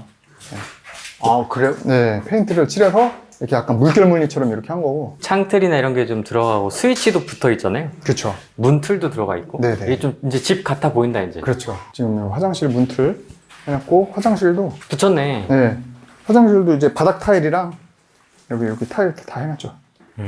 여기 이제 도기만 들어오면 돼요. 샤워기, 그 다음에 여기 세면대, 여기 변기 이렇게 들어오면 되고. 이제 여러분들 그 건축할 때 사실은 그 부동산 투자하시는 분들은 인테리어 많이 하시잖아요. 네. 인테리어 하셨던 분들은 건축을 하는 게 조금 수월한 게 골조가 끝나고 나면은 사실 그다음부터는 이제 마감이잖아요. 이제 외벽은 그렇다 치더라도 마감일 때는 사실 우리가 이제 인테리어의 영역이기 때문에 그래도 한 번이라도 해보셨던 분들은 이제 골조 안에서는 그다음부터는 설비 깔고 그다음에 마감하는 거는 다 똑같기 때문에 그래서 건축을 해보면 나중에 이제 누수가 있다거나 향후에 투자할 때 이제 인테리어를 할 때 내부나 이런 게 어떻게 되어 있는지 알고 있기 때문에 좀 더 이렇게 접근하기가 수월한 거죠. 천장도 이제 저렇게 석고보드 이렇게 붙이는 거죠. 붙이면 여기도 이제 도배를 하는 게 됩니다. 레이어를 이렇게 쭉쭉쭉쭉. 그렇죠. 하나씩 하나씩. 네. 보면은 자 여기 구멍 보여요? 구멍? 네. 이 구멍에 이제 전기 배관 같은 게 있어요. 전기 배관이 있고 이게 석고보드 안쪽으로 해서 이렇게 이제 콘센트가 있는 거예요. 그죠? 그러니까 그 우리가 골조 콘크리트 타설을 할 때부터 이 전기 구멍을 만들어야 되잖아요. 그 다음에 이제 마감 공사를 할 때 콘센트 위치까지 다 정해놔야 되기 때문에 처음에 이제 우리가 설계를 할 때 늦어도 우리가 이제 시공을 시작하기 전에는 콘센트 위치라든가 그 다음에 인터넷 선, 그 다음에 이런 스위치, 불 켜고 끄는 스위치 이런 것까지도 디테일하게 미리 다 잡아놔줘야 시공을 할 때 거기에 맞게 이제 다 하게 되는 거죠. 안 그러면 뭐 다 하고 났는데 콘센트 여기 하나 더 만들어주세요 하면은 그게 좀 손이 많이 들어갈 수가 있으니까 그런 부분도 미리 염두를 해야 되죠. 그 다음에 여기는 제가 간접등을 넣을 거예요. 벽으로 쏘는 거. 벽을, 예. 일자로? 네, 간접등을 넣을 거기 때문에 이걸 목공사, 나무공사, 목공사라고 하는데 이것도 이제 마감하기 전에 목공사 할 때도 여기다 간접등을 넣을 수 있게 이렇게 한번 꺾어준 거거든요. 이런 것도 미리 제가 얘기를 해서 공사를 한 거죠. 한 달 동안 지나면서 두 가지 이슈가 있었는데 그렇죠. 첫 번째, 금리 인상. 금리 인상. 금리 인상이 기준금리가 지금 0.5%인가? 0.25%인가 올랐잖아요. 네, 0.25. 네, 0.25가 올랐는데 건축을 하는 사람이 크게 두 가지가 있어요. 첫 번째는 지어서 파는 사람 있죠. 지어서 파는 사람은 이걸 짓는 동안 대출을 끌어서 쓰죠. 그 다음에 이거를 분양이라고 하잖아요. 파는 순간 분양이 됐든 통매각이 됐든 파는 순간 그 대출 이슈는 없어지는 거예요. 그래서 어쨌든 내가 대출이 금리가 1%니 2%니 이게 오르는 게 상관이 없어요. 그래서 건축하는 사람들은 PF라 그래서 건축 자금을 위해서 막 모집을 하잖아요. 펀딩을 하잖아요. 그 펀딩 금리가 몇 프로 되죠? 보통 막 10% 이상 막 되잖아요. 그럼에도 불구하고 그거를 잠깐 써서 결국 지어놓고 분양만 하면 사실 다 끝나는 거기 때문에 그 건축 기간 6개월에서 뭐 길면 1년 그것만 필요한 부분이기 때문에 금리 인상에 크게 이제 문제는 안 되는 거고, 이제 두 번째 건축하는 사람들은 저처럼 이제 건물을 지어서 파는 게 아니고 이제 임대를 놓는 사람이 있는데, 그 두 번째 임대 놓는 것도 또 두 가지가 나뉘죠. 주택 같은 경우는 전세 임대가 있고 상가 같은 경우는 월세를 놓죠. 근데 저처럼 그 전세 위주로 놓는 분들은 그 근저당을 최소화로 해요. 왜? 전세 보증금이 이제 목돈이 들어오기 때문에 근저당은 최소한으로 하고 여기에 대한 이제 이자는 사실 월세로 좀 세팅을 하기 때문에 그 금리가 진짜 IMF 때나 리먼 사태처럼 진짜 미친 듯이 오르는 게 아니라면 뭐 기준금리 1, 2% 정도의 차이는 사실 뭐 크게 타격이 없는 수준인 거고, 그 다음에 이제 제가 앞으로 이제 하게 될, 또 이제 대부분 많은 사람들이 건물 하게 되면 또 꼬마 빌딩 많이 생각하잖아요. 이제 그런 거는 대부분 근생 건물 같은 경우는 전세보다는 사실은 이제 거의 그 수익률 위주로 가잖아요. 그래서 수익률이 1, 2%에 따라서 건물 가치가 달라지기 때문에 그 수익률에 금리가 영향을 많이 미치죠. 그런 분들이 아마 이제 신축을 해서 근생을 세팅하려는 분들이 조금 이제 영향이 있겠죠. 근데 대부분의 디벨로퍼 분들은 분양을 하거나 매각하는 걸 목적으로 하는 거기 때문에 크게 이제 문제를 안 삼고, 대출 금리 올라는지 잘 몰라요, 또. 관심 없다? 네, 관심 없고. 내가 할 길 간다. 네, 저도 사실은 분양은 아니지만 전세 임대 위주이기 때문에 뭐 근저당을 거의 많이 안 남기거든요. 뭐 남겨도 사실 이거 이자 이상으로는 월세를 세팅하기 때문에 이자가 뭐 조금 더 오른다, 이거 크게 뭐 타격은 안 받고, 심지어 제가 이번에 1억이 있잖아요. 1억이 지은 지가 이제 거의 1년이 다 돼 가거든요. 그때 받았던 대출을 이번에 한번 대환을 할 거예요. 대환을 해서 은행을 바꿔서 대출 상품을 새로 하는데, 그때 이제 금리가 오히려 낮아졌거든요. 이자를 잘 내고 있었기 때문에. 그래서 이제 뭐 오히려 심지어 저는 금리를 낮춰서 대환을 했고, 일반적으로 근생을 하려는 분들이 수익률에 영향을 미치기 때문에 이제 거기에 따른 대처로 이제 실제로 거기에서 자기가 직접 비즈니스를 한다거나 현금을 준비한다거나 뭐 그런 이슈는 있는데, 뭐 일반적인 디벨로퍼 분들은 크게 뭐 이슈는 없을 것 같아요. 주거용 디벨롭의 관점에서는 크게 이렇게, 그렇죠. 상업용이면 조금 있을 수 있고, 상업용이면 좀 있을 수 있죠. 올 월세니까. 그렇죠. 올 월세고 그 건물 가치가 수익률이기 때문에, 수익률이 곧 가치이기 때문에 수익률을 판단할 때는 월세에서 이자를 빼고잖아요. 근데 그 빼는 이자가 높아지면 수익률이 낮아지는 거니까 거기에 따른 대처를 좀 해야 되고, 지어서 팔거나 뭐 거의 뭐 전세 임대거나 아니면은 지어서 자기가 직접 상가를 운영하는 사람도 있겠지만 비중이 좀 적기 때문에 뭐 크게. 그 요새 이슈인 대출 한도 요 이슈는 괜찮아요? 대출 한도도 사실은 저도 피부로 와닿진 않아요, 아직은. 네, 왜냐면 그 대출 규제가 지금 신용대출이 연봉만큼 줄인다, 약간 그런 좀 주요 골자 아닌가요? 대출에 대한 이슈는 한 몇 년 전부터 계속 있었잖아요. 주담대 LTV 줄이고 뭐 DSR 생기고 막 이런 게 있었기 때문에, 그렇기 때문에 이제 아파트 갭 투자라든가 아니면 일반적인 주택을 매입할 때 계속 이슈가 됐던 부분인데, 계속 제가 몇 년 전부터 얘기했던 게, 그래서 건축을 해라, 그래서 신축을 하라는 이유가, 사실은 이 건물을 직접 짓는 건축주에 대해서는 거의 뭐 박근혜 정부 수준의 그냥 대출 그냥 80%가 계속 유지가 되어 왔고, 그러니까 앞으로도 이거는 정부에서도 뭐 투기를 본다기보다는 계속 그냥 이 사업적인 관점으로 보거든요. 그래서 건물을 지어서 그냥 양질의 주거를 이렇게 공급하는 입장이기 때문에, 이런 부분에 있어서 규제를 하는 거는 사실은 앞으로도 좀 없을 것 같다라는 게 제 생각이고, 현재도 뭐 그런 이슈는 없고, 다만 저처럼 이제 일반적인 이제 단독주택이나 다중주택을 지어서 이제 임대를 놓는 분들이 이제 명의가 두 가지가 있잖아요. 개인으로 할 거냐, 법인으로 할 거냐. 근데 법인은 이슈는 없어요. 법인은 뭐 신규 법인이나 재무제표만 이상 없으면 똑같아요. 이제 개인으로 할 거다라고 했을 때, 개인 같은 경우는 아무리 건축을 한다 하더라도 조금 대출이 예전보다는 승인이 잘 안 되는 것 같더라고요. 주택을 매입하는 것보다는 훨씬 잘 되기는 하는데, 뭐 7, 80%는 해주는데, 그걸 해줄 때 있어서 좀 더 까다롭게 해준다. 조금 더 노력이 필요하겠네요. 좀 더 노력이 필요하고, 은행을 좀 더 찾아봐야 되고, 은행 입장에서도 건물 짓는다라고 하면 기본적으로 해주기는 하는데, 그게 개인이다라고 했을 때는 개인의 신용이라든가 연봉이라든가 이런 거를 좀 더 까다롭게 봐서 승인을 해주는 비율이 조금 낮아진 것 같더라고요. 그래서 그런 부분은 뭐 염두를 해주셔야 되는데, 뭐 대부분 이거를 지어서 팔 분들이 많거든요. 저도 이게 지금 당장은 임대지만 사실 뭐 이거 평생 가져갈 건 아니니까 언젠가 팔 건데, 뭐 그런 측면에서는 사실은 법인이 뭐 양도세 측면이나 뭐 이런, 물론 종부세 이슈는 있지만 언젠간 팔 거다라고 하면은 뭐 법인이 사실은 더 적합하긴 하거든요. 그런 측면에서는 대출이나 뭐 금리가 크게 아직까지는 뭐 영향은 없는 것 같아요. 그럼 앞으로 이제 4호기, 5호기 계속 하셔야 되잖아요. 네네네. 그럼 이와 관련돼서는 영향은 없으신 거예요? 그렇죠. 앞으로 4호기, 5호기 할 때 이제 저는 제 법인에 이제 이걸 다 담고 있다 보니까 보유세 이슈는 있어요. 네, 보유세 이슈는 있기 때문에 새로운 프로젝트는 이제 법인을 하나 새로 설립을 해서 계열사가 되는 거지. 그렇죠. 회장님 하는 거지. 이제. A법인, B법인 이렇게 네, 해가지고 그래서 뭐 그렇게 하고 뭐 앞으로는 어떻게 할지 모르겠어요. 이제 빌라 분양을 하거나 꼬마 빌딩을 하거나 아니면 이거 다중주택 계속 할 수도 있고 뭐 그거는 한번 요즘 땅을 보고 있는데 한번 그건 좀 지켜봐야 될 것 같아요. 꼬빌 해주세요, 꼬빌. 그렇죠. 내가 담게, 영상. 본인 위주로만 생각을 다중주택은 사실 이제 한 3번 해봤기 때문에 좀 그치. 다른 것도 좀 해봐야죠. 네. 지금 이제 저번에 오셨을 때 대비해가지고 요게 이제 비계가 떨어져 나가서 외벽이 다 완성이 된 거잖아요. 네. 그래서 요거는 제가 지금 2번째 지었을 때랑 같은 돌로 했어요. 이뻐요. 예, 그때 했을 때 너무 이쁘다 그래서 이제 라임스톤 돌로 해서 이렇게 다 했고, 근데 이제 그때는 전부 다 이 라임스톤으로 했었거든요. 근데 그렇게 하니까 조금 밋밋한 감이 있어서 이번에는 사실 계단실 쪽은 조금 검정색으로 이렇게 포인트를 줬거든요. 그래서 조금 달리 하려고 포인트를 주고, 저 계단 입구 처마도 저 검정색 그 띠로 이렇게 했어요. 그래서 조금 이렇게 변화를 줘보려고 이렇게 진행을 했고, 도시가스도 다 들어왔거든요. 그래서 안에 마감 공사만 끝나면 이제 인입만 남았거든요. 인입. 그래서 뭐 가스랑 수도, 전기 이런 거 인입하면은 마무리 될 것 같고, 그 다음에 이제 마당 공사 할 거예요. 마당 공사. 마당.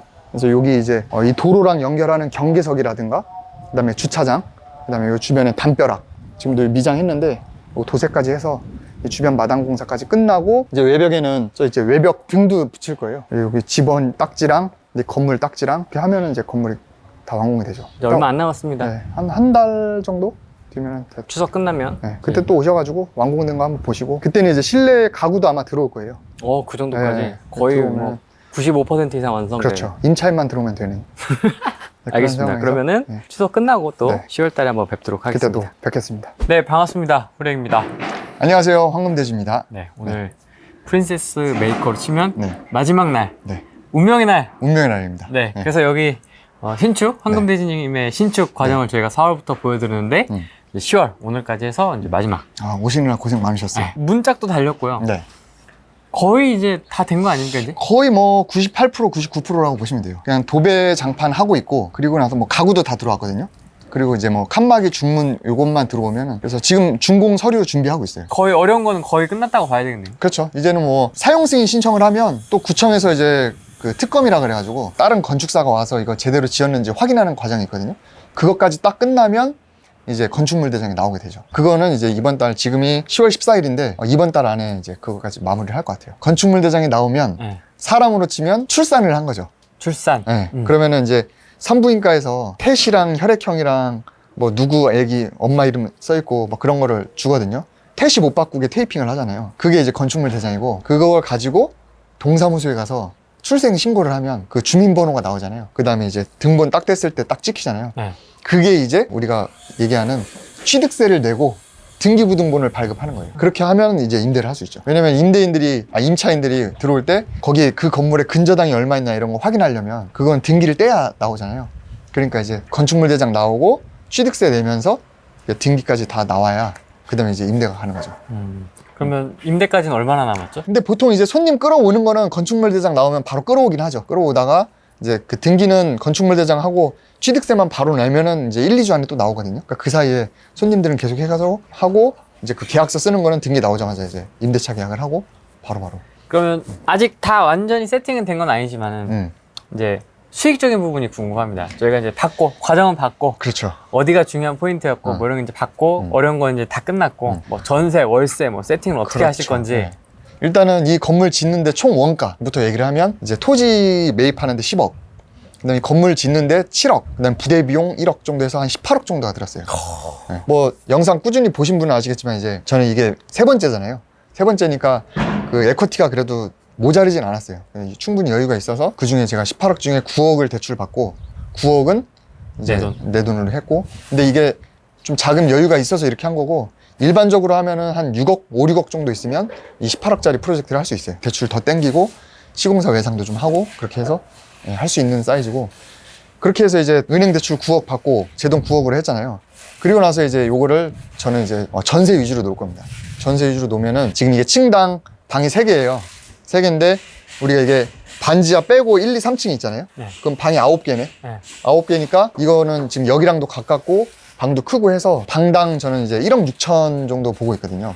시세가 그 정도 되니까. 네. 1억 6천이고 근데 이제 3층에는 다락방이 있어요.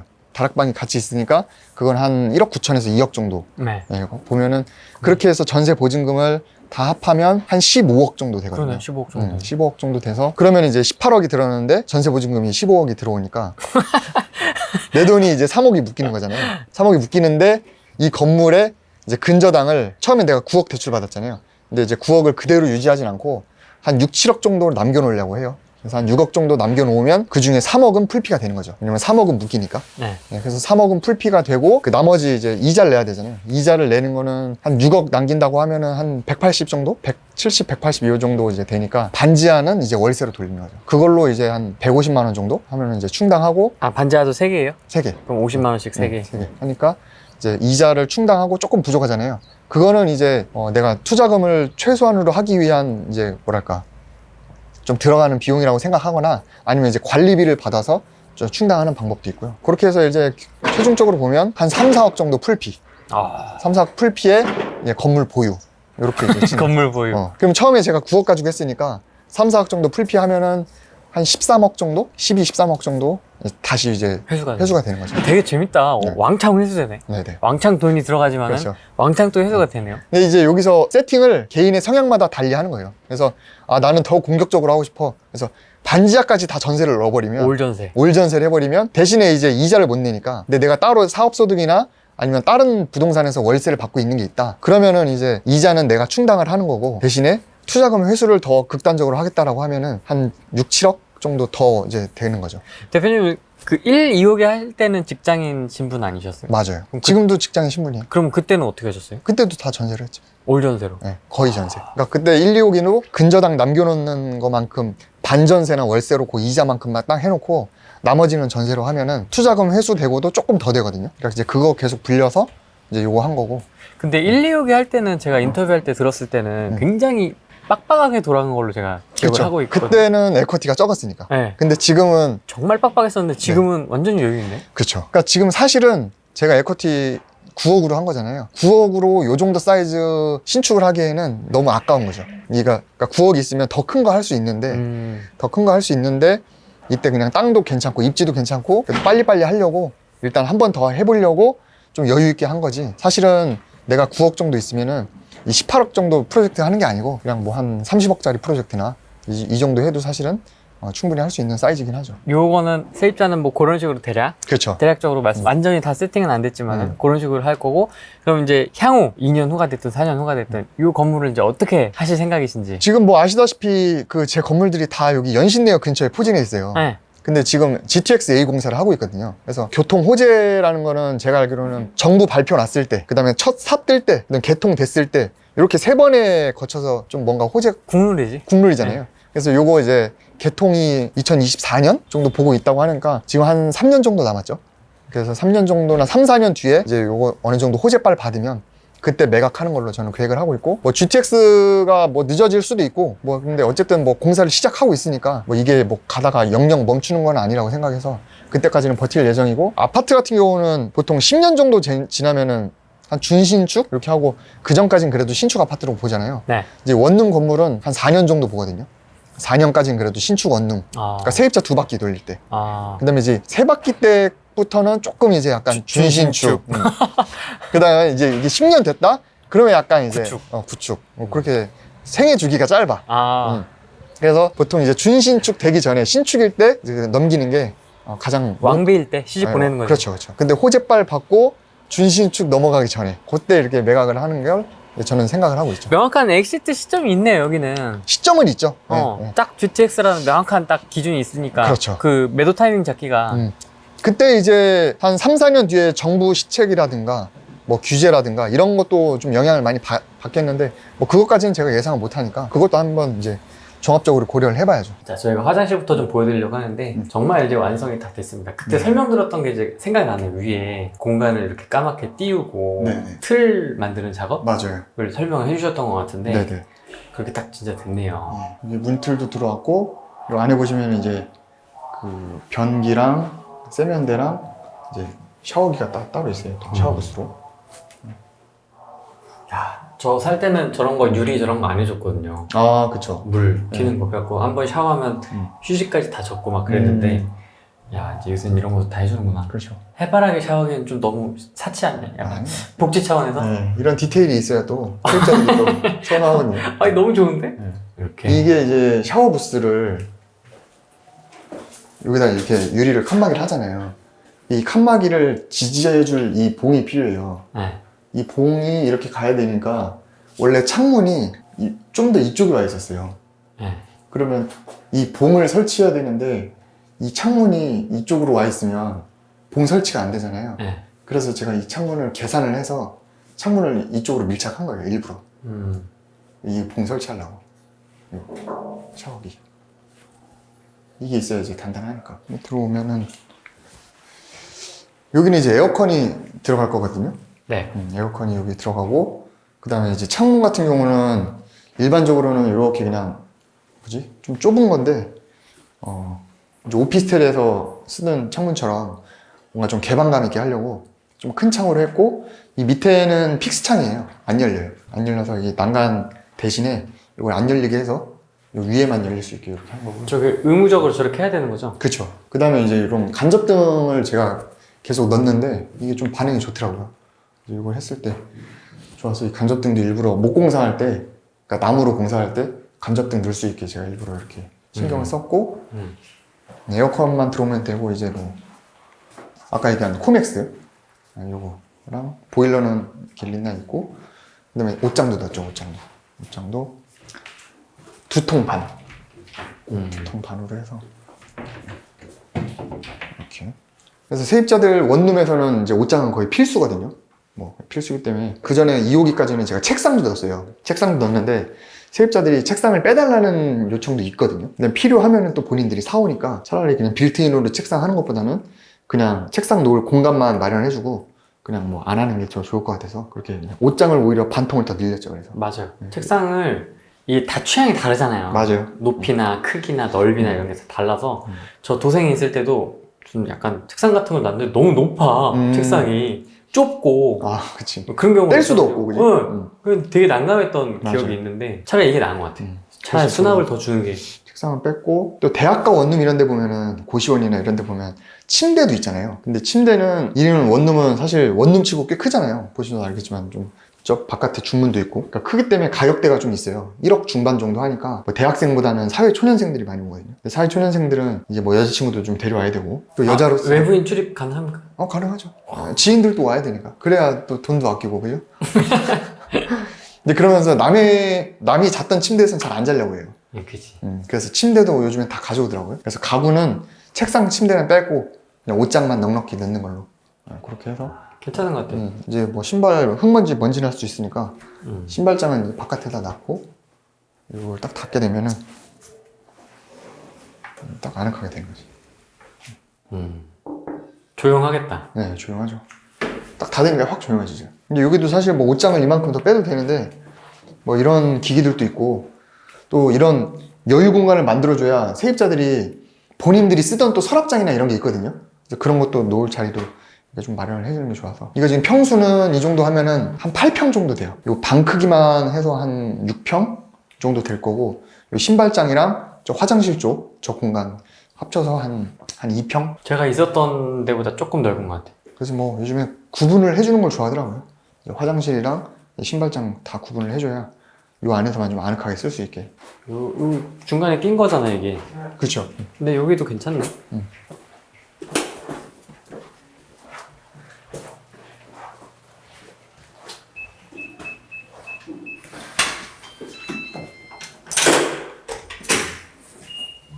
삐빅.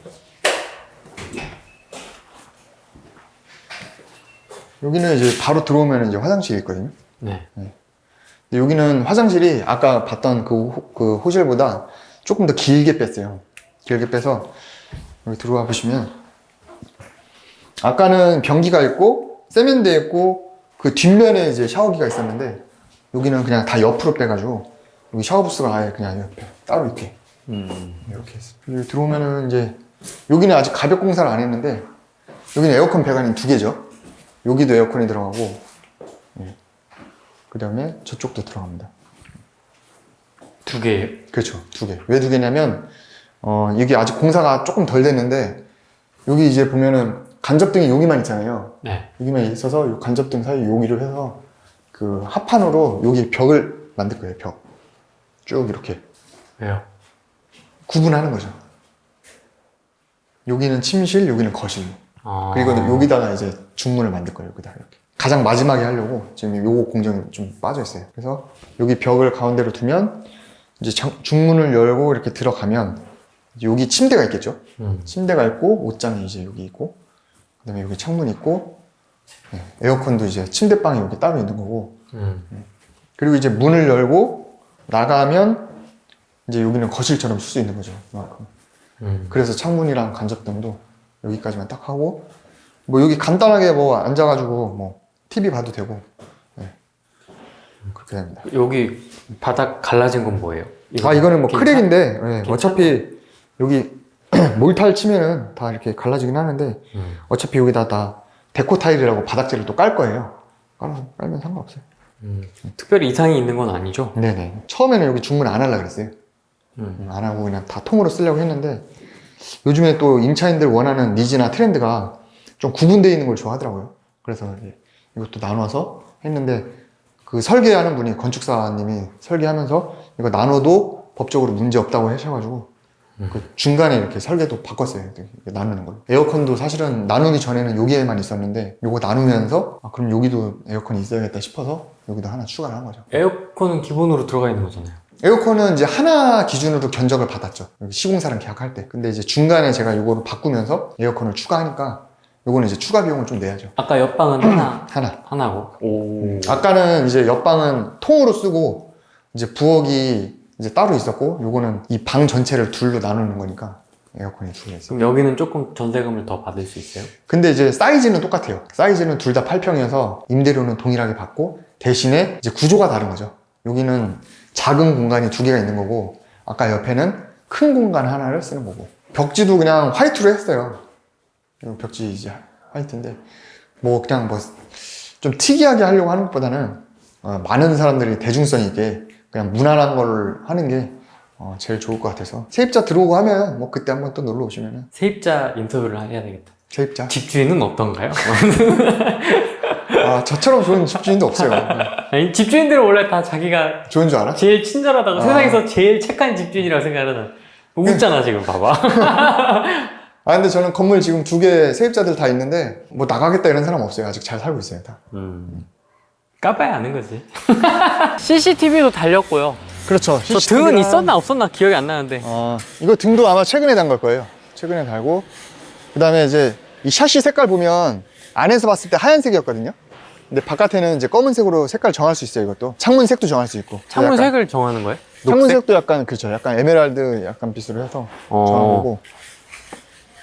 이러면 좀 더 약간 시크한 이미지가 있으니까. 그리고 이제 마지막으로 이제 주차장 선을 그렸거든요. 네. 이게 이제 폭 2.5m에 길이 5m 해가지고 이 다중주택은 주차 대수가 2대이기 때문에 2대 이렇게 했고 마무리 공사가 이제 거의 담장 공사도 있거든요.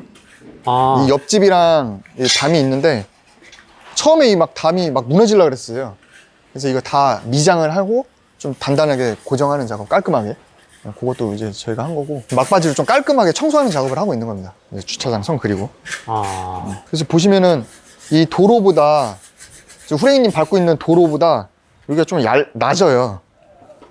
경사도가 좀 있습니다. 네, 경사도가 낮아가지고 저 도로부터 여기까지 해서 최대한 이 뭐랄까 평탄화 작업을 한 겁니다. 갑자기 훅 떨어지면은 이제 자동차 들어올 때 밑에가 달 수 있으니까 이렇게 완만해질 수 있게. 그래서 저 반대편 거 보시면 반대편에 보시면은 경사가 좀 심하잖아요. 저기 저렇게 심하니까 차 들어갈 때 좀 그럴 수도 있고 이제 비가 왔을 때 빗물이 약간 안으로 막 고일 수가 있기 때문에 그런 부분을 여기 소장님이 많이 고려를 한 것 같아요. 저기는 보니까 이렇게 빗물 빠지는 네네, 이렇게 맞아요. 이것도 있는데. 네, 여기도 있죠. 여기 있구나. 네. 여기 있구나. 여기도 우수가 빠지죠. 그리고 중요한 게 그 가스관이 이제 올라가야 되잖아요. 가스관. 근데 여기 차가 들어오니까 가스관을 일부러 저쪽으로 뺀 거예요. 그 전에 제가 2호기에서는 가스관을 여기다 이 주차장 쪽에다 해놨었거든요. 그러니까 이제 차가 왔다 갔다 할 때 관을 건드릴 수 있으니까 여기 소장님이 그거 고려를 해가지고 가스관은 저쪽에 한번 볼까요?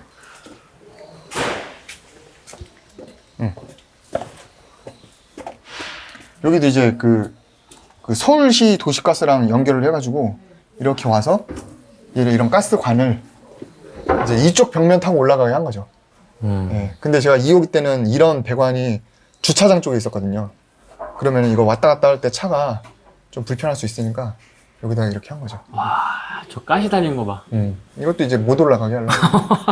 어이구. 그래서 이게 이제 그 보일러실로 연결이 되는 거예요. 그래서 난방하는 거고. 그래서 여기 다 연통이 있죠. 보일러실이 있는데. 아마 에어컨 실외기도 이제 뭐 반지하랑 1층 실외기는 이쪽 면으로 다 채울 거고, 저쪽 보면 배관 있잖아요. 그죠? 그 다음에 그 2층, 3층에 있는 가구들은 실외기를 옥상으로 빼고, 그런 식으로. 이게 한 50cm 되거든요. 이 폭이. 그래서 그 건물 지을 때 건폐율이라는 게 있어요. 건폐율. 네. 그래서 그 땅이 100평인데 건폐율이 60%면 60평 그 면적의 위에다 건물을 올려야 되는데, 그때 그 대지 경계선에서 다중주택 같은 경우는 한 50cm를 또 띄워놔야 되거든요. 그래서 그만큼 딱 띄워놓고 아까 그 주차장 있는 쪽을 많이 띄워놓은 거죠. 끝으로 저희 프리팀 시청자분들, 디벨롭에 관심 있는 분들에게 조언을 해주신다면, 과정도 이제 보여드렸고, 인터뷰로 그렇죠. 이론적인 것도 좀 보여드렸고, 그렇죠. 현장도 좀 보여드렸는데, 사실 최근에 이제 정권 바뀌고 나서 17년도부터 규제가 계속 강화하고 있잖아요. 그래서 뭐 아파트 투자하는 것도 뭐 그런 와중에도 계속 하는 분도 계시겠지만, 그것 때문에, 규제 때문에 다른 투자 루트를 많이 이렇게 탐색하시는 분들이 많아요. 네. 그러다 보니까 이제 신축으로 넘어온 분들도 꽤 계신데, 사실은 이제 근생 건물을 하는 게 사실은 규제도 좀 덜하고 제일 좋긴 한데, 근생 건물을 하기에는 뭐 입지를 선정하는 거나 아니면은 내 에쿼티가 들어가는 게 비교적 많이 들어가니까 이거 신축을 한번 첫 발을 떼는 거는 이제 원룸이나 주택으로 먼저 해보는 것도 저는 괜찮다고 생각을 합니다. 일단 이 신축 행위라는 것 자체를 먼저 해보시면 그 다음부터 여러분들한테 이제 보는 눈도 좀 많이 트일 거고, 신축이라는 게 좀 적성에 맞으면은 원룸 하다가 이제 뭐 근생을 하든 빌라를 하든 확장할 수 있는 게 있으니까 이 기술을 하나 배워놓는 게 저는 굉장히 큰 메리트라고 생각을 합니다. 4, 5기부터는 이제 근생으로 하려고요. 이제 올근생. 그렇죠. 네, 올근생. 왜냐면 이 원룸 같은 경우는 에쿼티가 이 전세 레버리지를 활용할 수 있으니까 그렇게 많이 들어가진 않거든요. 그래서 소액일 때는 이걸로 하다가, 왜 경매도 똑같이 소액으로 경매할 때는 다 인천 빌라 가잖아요. 그러다가 거기서 천뛰기, 이천뛰기 해서 막 억 단위가 되면 그래도 계속 빌라 하진 않잖아요. 그 다음부터 아파트 가거나 그쵸. 오피스텔 가거나 똑같아요.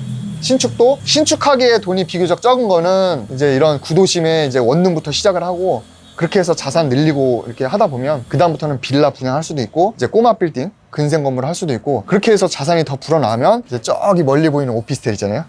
저런 작어. 뭐 저런 거 지어서 이제 큰 시행이죠. 시행할 수도 있는 거고. 근데 이제 중요한 거는 경매라는 거 뭐 권리 분석이나 이런 거 한번 배워놓으면 처음엔 인천 빌라로 시작하지만 아파트도 하고 뭐 법정지상권도 하고 이렇게 확장해 나가는 거잖아요. 그래서 네. 신축도 이렇게 난이도가 낮은 원룸부터 일단 해보면, 이 신축 기술을 익혀놓으면은 그 다음부터 확장하는 거는 사실은 그렇게 어렵지 않다. 그러니까 여러분도 좀 다양한 시선을 가지고 이런 부분도 한번 도전을 해보시면 굉장히 만족하실 거예요. 처음부터 11만 % 이렇게 나올 수는 없으니까. 그렇죠. 수익률이. 네네. 수익률이, 야, 그런 사람들 많아요. 저는 뭐 6개월에서 1년 동안 고생해서 했는데 뭐 수익률이 예를 들어서 200%가 났다. 그러니까 2배치기를 했다. 야, 그 시간에 나는 뭐 어디 강남이나 송도에 아파텔이나 오피스텔 사서 2배치기 했는데 비효율적인 거 아니냐.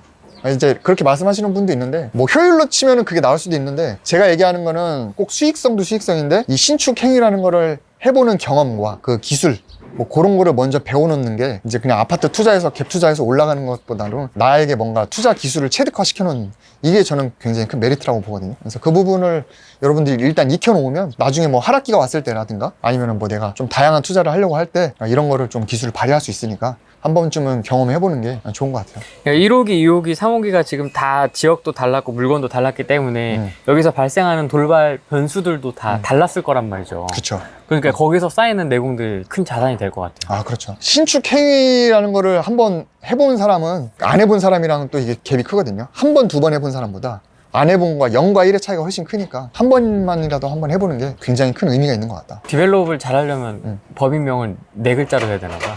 황금돼지, 화천대유, 화천대유. 천화도민.